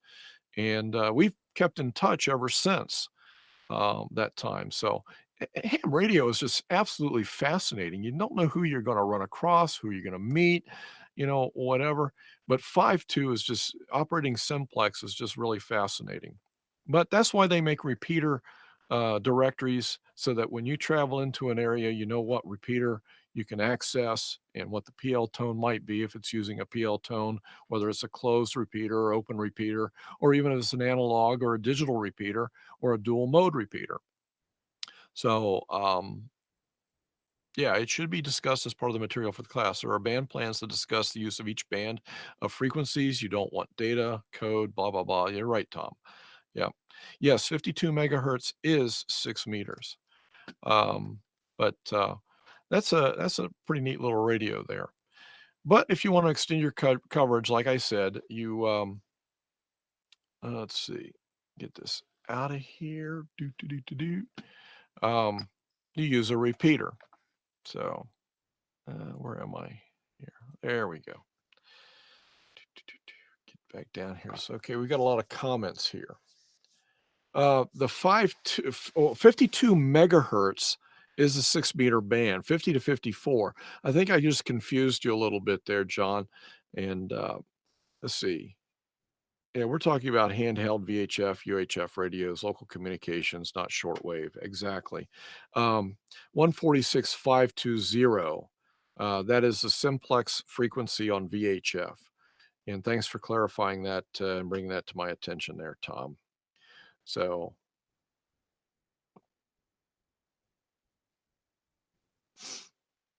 let's see. How do you know this? Why are you guys in this class? Okay. Oh, Tom is going to help me. Tom's one of my helpers. So there you go. Uh, now, keep in mind, Mitch used to be a licensed ham radio operator himself. He let his license lapse, and now he's having to take this all over again and get licensed once again. But yeah, 50 to 54 megahertz is a 6-meter band. What I'm not talking about the 6-meter band, I'm talking about the 2-meter band. 146.52 is the national calling frequency for 2 meters. So let me just kind of make that clear there for you. And no, don't feel dumb. Don't feel dumb at all. Um, that's why you're here. This is why I'm Elmer. And this is, you know, any of us can be an Elmer to help anybody else. Tom's an Elmer. I'm an Elmer. There's going to be a lot of people to help you get through this and to help clarify things for you. And I apologize for making a little bit of a confusion there. But you know, I come from the old school in which we refer to frequencies by basically 2 digits. Yeah, I'm going to be on the 7-9 repeater tomorrow morning. I'm going to be on the 9-4 repeater. I'll be on the 8-2 repeater. Oh, meet me over on 5-2 or 5-5 or 4-6.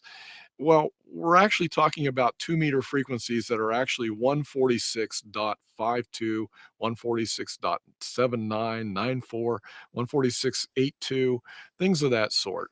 So that's kind of like the things that you're going to learn as you go along. Some of the handouts that I have available in the Dropbox will help clarify a few things for you. I'm going to get that link out to you here shortly. I'm going to make sure I have everything up there um, proper, so you'll have access to all that information. But I'll get the link to that Dropbox. It'll be an open link that you can get on and just look at that information. If you want to download it, you're more than welcome to. Should help clarify. I'm also going to put up here a little bit later on. I'll go ahead and I'll pull the frequency chart for the specific technician class license operating privileges. I do have a chart for that. I'll throw that up here for you to look at. Rick, let me tell you something. Here, I tell you, many people have found that being a licensed ham radio operator has helped many a career, and it doesn't necessarily have to be a technical career. But there's aspects about ham radio that can help you in a lot of ways. You're gaining some knowledge, you're gaining some capabilities, things of that sort. Um, Early on, I really have a background in telecommunications, and really being a licensed ham radio operator really helped me through all that because I was able to experiment. I knew people who I was able to bounce questions off of, or other things that we talked about. And it's been really a wealth of information over the years for me. And it it really will come in handy. It all depends on how you want to leverage it, what you're going to find as far as your niche in the hobby. There's a lot of facets and everything. Um, and there's all kinds of different people out there that have their ham radio license. Um, so there you go. Exactly, John. You'll get through this. Trust me. It may be overwhelming, and I kind of mentioned this before. It can be a little intimidating, some of the information here. Um, but you're going to actually hopefully value what you learn here. I had somebody in my church who came up to me, and I asked her, I said, "You're a doctor, and why do you want to learn ham radio? Why do you want to get your license?" She says, "Because it helps me to just keep my mind active. It's something different that I can learn, and it's possibly something that I can use in the future for, whatever reasons that come down the pike." So I respect that. I respect that. So there you go. You're absolutely right, Rick. I tell you, the people around here are just absolutely phenomenal. I've lived in Virginia. When I lived in Sterling, Virginia, we had a great group of people there. We had guys and gals who were licensed ham radio operators. When I lived in Sterling, we had a lot of activities. We had a lot of gatherings. A lot of things we did was just phenomenal. I moved to Richmond, and I'm telling you, the rats down there, I'll call them rats because that's who they are. The Radio Amateur Telecommunications Society of Richmond, Virginia, were snobbish. I had no other I had no other way to describe it except they were snobbish. They did not like new people coming in, and that's unfortunate. As a matter of fact, it was the reason why I really put down ham radio for about 4 years. Um, I I didn't operate, and I just felt there was no sense in it because every time I tried to get on the repeater and talk to somebody, there was no conversation going on or nobody answered or stuff like that. At least here, it's been really different. It's a wonderful group of people. All right. I guess we can proceed here. Figure out where I'm at. Okay, I still am sharing this page up here. Okay, who is accountable? Should a repeater inadvertently retransmit communications that violate the FCC rules? The control operator of the originating station or of the operator of the repeater, owner of the repeater, both the originating station and repeater owner. If you answered A for this, the control operator of the originating station is responsible. Yes, A. All right. Mind the rules. Let me pull something up here real quick if I can find my handouts. There it is. All right. Here is a chart of the U.S. amateur radio technician privileges, and this is an effective date of March 5th, 2012. And let me get right down here. We'll start at the bottom of it. You'll notice that you have CW privileges on 80 meters in those frequency ranges right there between 3.525 and 3.6. So if you want to get into Morse code, uh, you can get on the 80 meter band or the 40 meter band in those frequencies. Now, on 10 meters, 10 meters is the only HF band in which you will have voice privileges between 28.3 megahertz and 28.5 megahertz. And you can operate single sideband and CW. And below 28.3, between 28 and 28.3, you have CW, RIDI, other data capabilities. So if you want to operate any of the digital modes, you could do that in the 28 to 28.3 megahertz portion of the 10 meter band.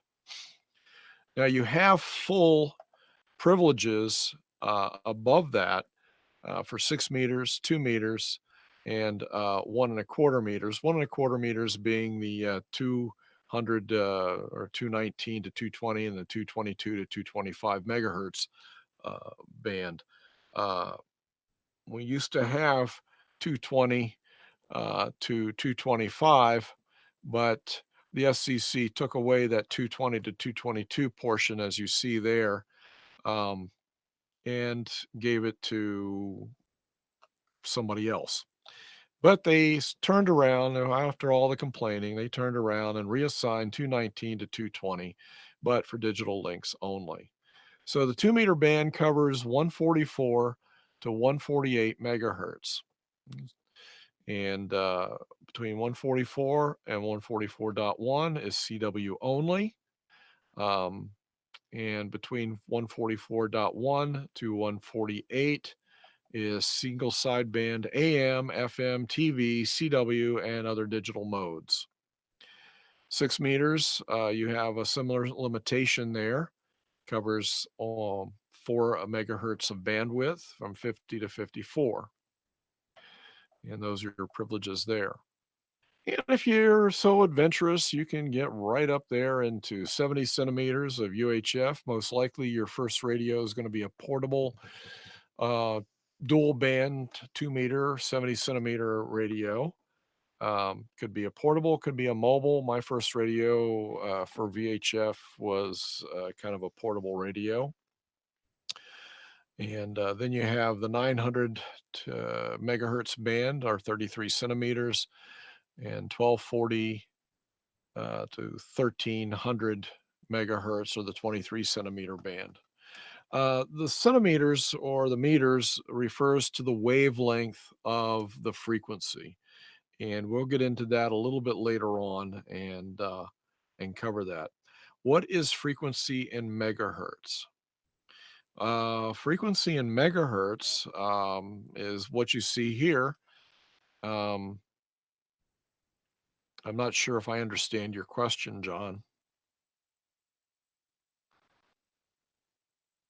Let me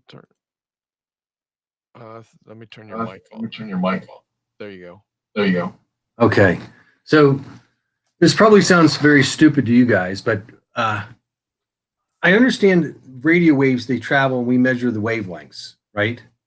Like 2 meter, 6 meter, 10 meter. Correct. Right? Correct. But what about frequency? What is that? How does that come into play? Well, there's a formula that kind of translates the wavelength the frequency. We haven't quite got there yet. I would hope not. What topic?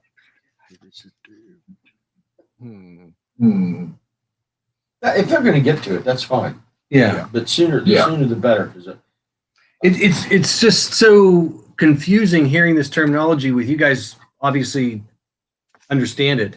Right. And it's like it's hard to move on to hear what you're saying because it's like, well, wait a minute, what is this? You know? Okay. Okay. You stop me at any time. If you look in your book, okay, the first part of this book shows your frequencies and your wavelength. It also gives you the formulas. Page 7 should help you out a little bit on that book. And if you look at page 8, it gives you some information there.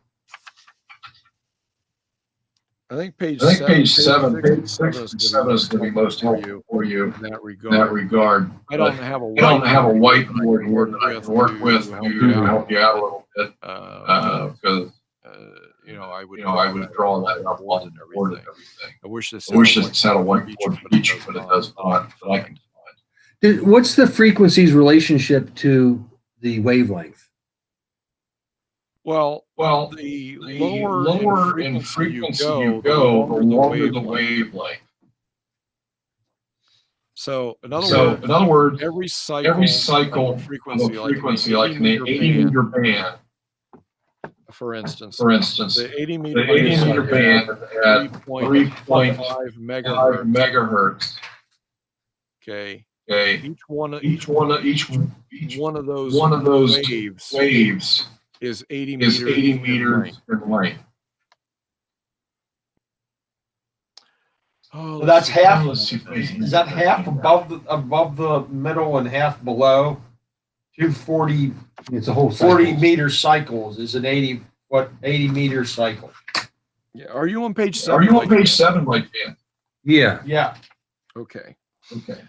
If you look in the If middle you of the look in the book middle of the there, book in the middle of there, the in the middle of page, the page, you'll see you'll that see your that your wavelength wavelength is is between, between, let's see if I can let's see if I turn can this around turn this here. around here. That's baseline. Oops. Let me get me on here. Get me on here.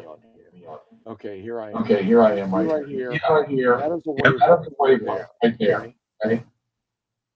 All right, right All in right, that right in area. that area. Mm-hmm. And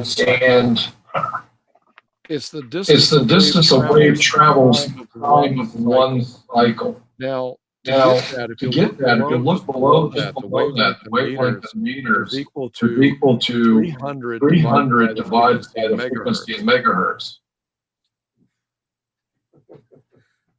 So does that have to do with time? Like, so you could have Yeah. a signal that Yeah. travels the same distance, but it just does it in a shorter time span.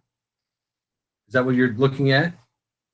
The higher in The frequency, the higher shorter in the frequency, the wavelength. shorter the wavelength. And And the Well, then more why use a repetitions you wavelength? have repetitions within a you have specific within a period. specific period.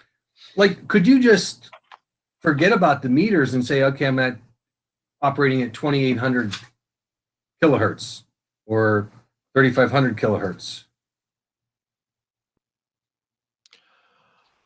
Well, Well, in ham in ham terminology, we're so used to using the terminology for the band, the band itself, itself, which refers to the refers to wavelength the wavelength of the of band. band. Tom Cooney has Tom put Cooney down has here, put down here, hertz is cycles hertz per is second, cycles per second, kilohertz per for kilohertz per kilocycles kilocycles is is times 1,000, 1,000, megahertz megahertz is is megacycles, megacycles, and there and times there 1 times million. 1 million. Wavelength is the Wavelength is the reciprocal of reciprocal frequency. of frequency. All right, in English. Maybe it doesn't matter the way you understand. Yeah, I mean, this. I don't know what is necessary for us to understand, or what, do we need to get this fully understood, or Well, not? don't get too hung up too on it, hung up on it, because because what I'm what presenting I'm here in the presenting here in the slideshow is slideshow actually is actually the questions, questions, part of the the question question pool that we're drawing from drawing has to from be on has the to be on exam. the exam. Um, it's not highly Not technical. highly technical. Well, that for instance, though, I just see here you met a while ago. You said you I forget what example you were using. You said you spend a lot of time on 5.2. What Okay. that was that's on the 6 meter band there. No, toward No. That's 2 meter band. It was I up was on the 2 meter. referring I was to the referring to the frequency frequency on 2 meters. 2 meters. 146.520. Exactly. Exactly. Okay, that's where I kind of get lost. I didn't realize you were referring to that up there. And here I can look down here on the 6 meter. There's a 5.2. And I think, oh, he's talking about that, but you were talking about the one above it. Right. Right. Okay. All right. Yeah, 146. 146.5 is in the 2 meter in the band. 2 meter band. That is the That national is the national calling frequency. frequency. Simplex or Simplex or direct communication, communication. non-repeater. Non-repeater. So that's kind of like a common area where you would start out if you were going to put a call out. Yeah, Is that fair? not many people Back do that. Back in the day, earlier days, when I gotta let me mute this. All right, let me kind of explain this just a little bit more here. There was a lot of simplex operation going on when I got licensed.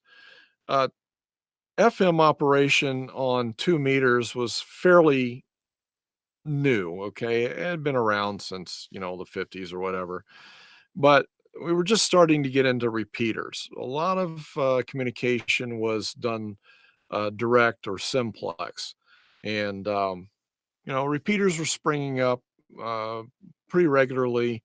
And a repeater book was published by the ARRL. People would register their repeaters. You had coordination entities that would coordinate the frequencies so that you wouldn't put up a repeater. No two 8.2 repeaters would be in the same field of vision, let's say, and interfere with each other. But predominantly when people traveled, they would travel with their radios set to 146.52. And of course, this is before synthesized radios. Most of them were crystal controlled, or all of them were crystal controlled. My first 2-meter radio was crystal controlled, and I didn't get a synthesized radio until, several years later. But um, so they picked their frequencies very carefully.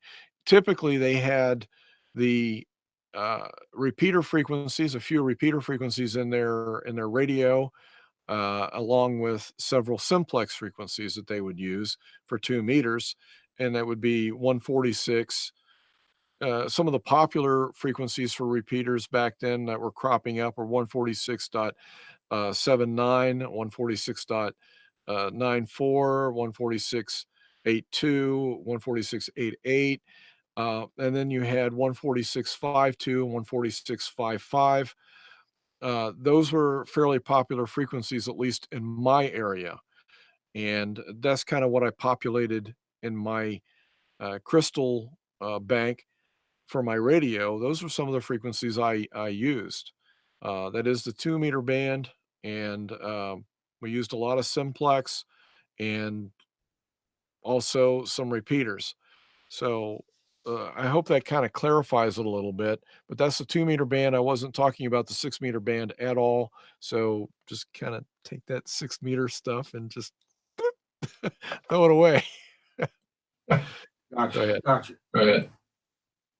Okay. Does that help you? Thank you. That help you? Yes. Thank you. Yes. So, I mean, to communicate through or to contact one of these repeaters or use a certain one, nowadays, let's say in the digital world, you can punch in 146.520, and now you are monitoring or transmitting on that frequency, correct?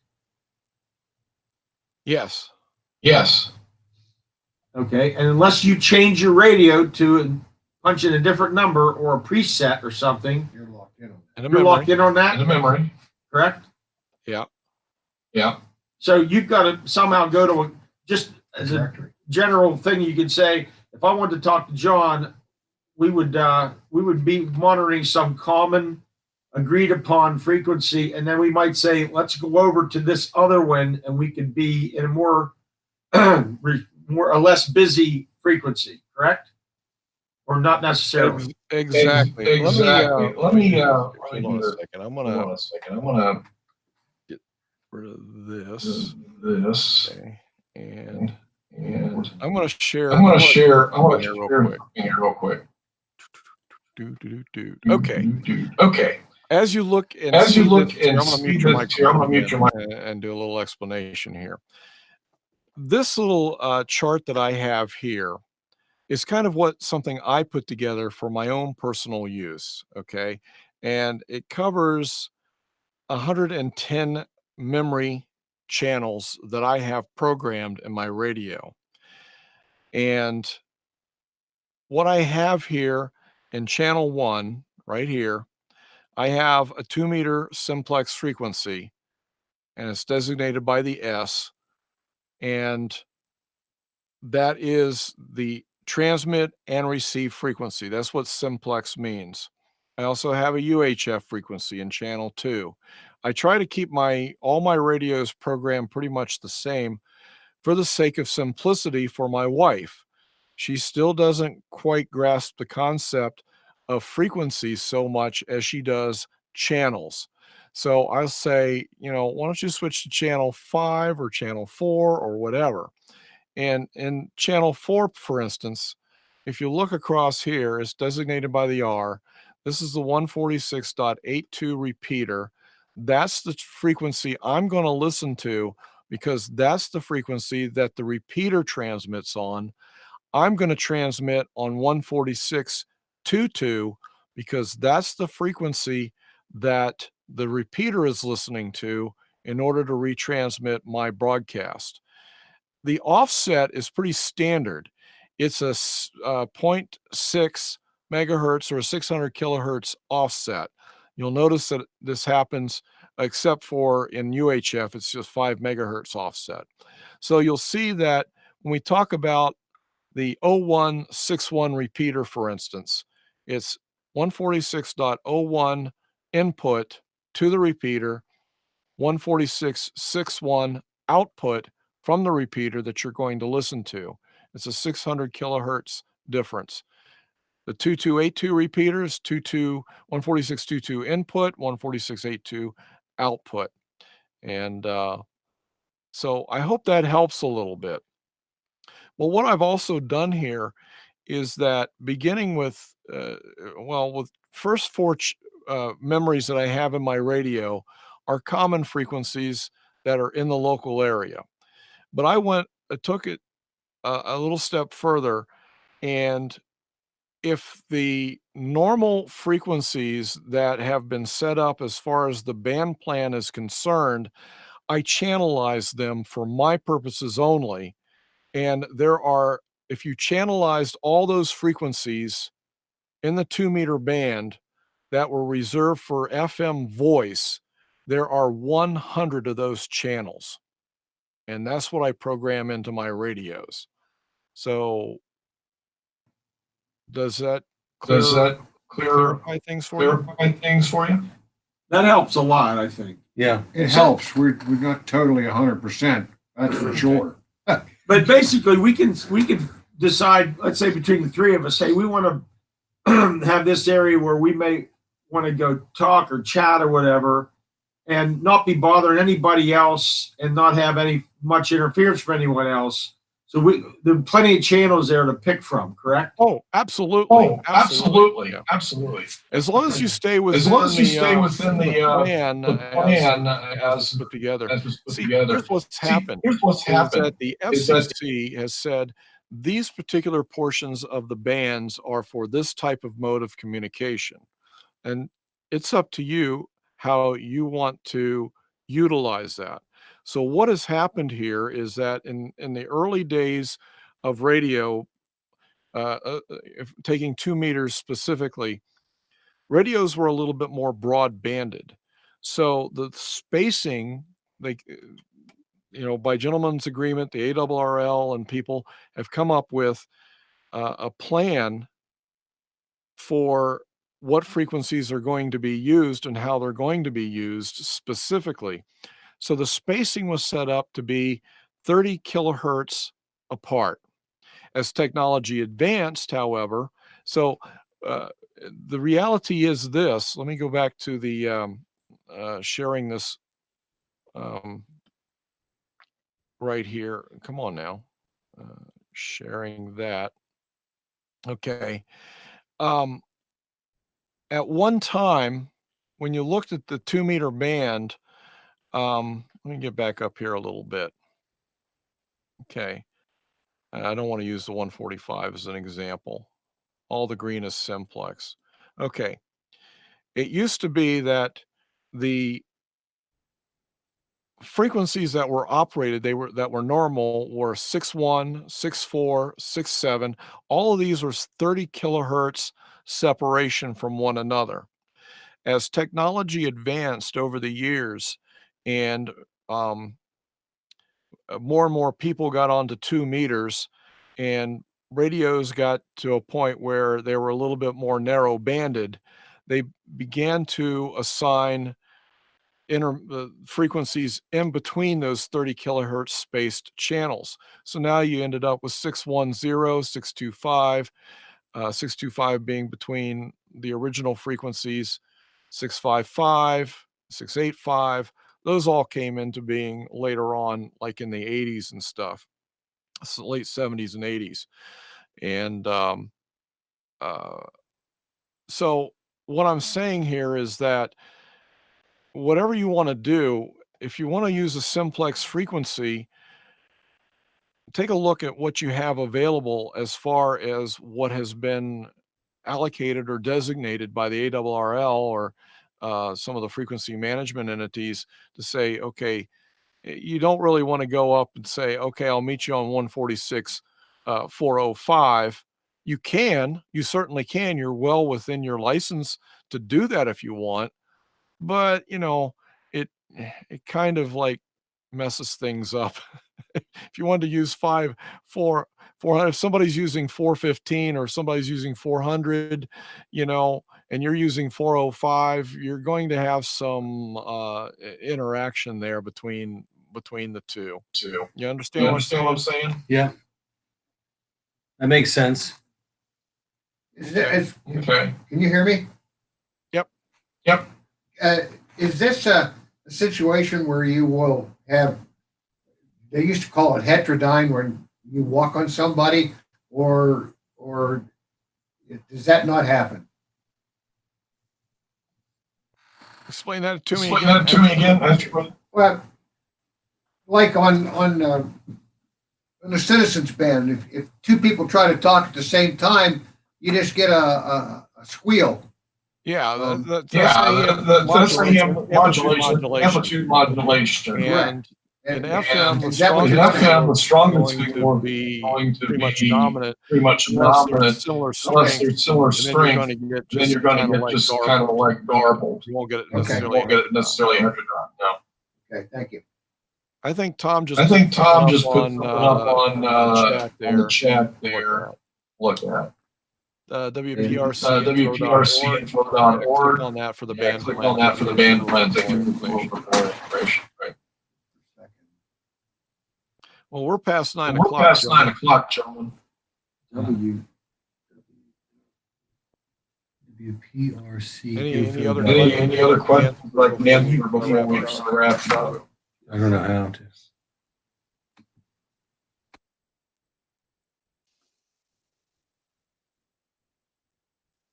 I see you talking, Dave, but I don't hear you. Would you have another question? No, you're good to go. All right. No, he just wanted the website. I'm just talking to John here. We're good. Okie doke. Sounds good to me. All right. Well, it's been good. If nobody has any other questions, we'll go ahead and wrap this up for this session, and see you tomorrow. I'll send out a link for tomorrow's session. I'm going to end this broadcast, and it'll be on YouTube probably within sometime tomorrow at least. I got to go through it, make sure that it's okay and it's properly annotated as as need be. So, at any rate, it's been a good evening, and see y'all tomorrow. Thank you. Thank you, Wayne. Thank you. Appreciate you putting up with us. Oh, hey, that's why I'm here. That's why I'm here. Elmer. Thanks, Elmer. Yep. Have a good night, everyone. Have a good night, Night, everyone. Tom. Thank you. Night, Tom. Night, guys. Night, Dave. Thanks, Everybody. Thanks, everybody. Night. Night, Mitch.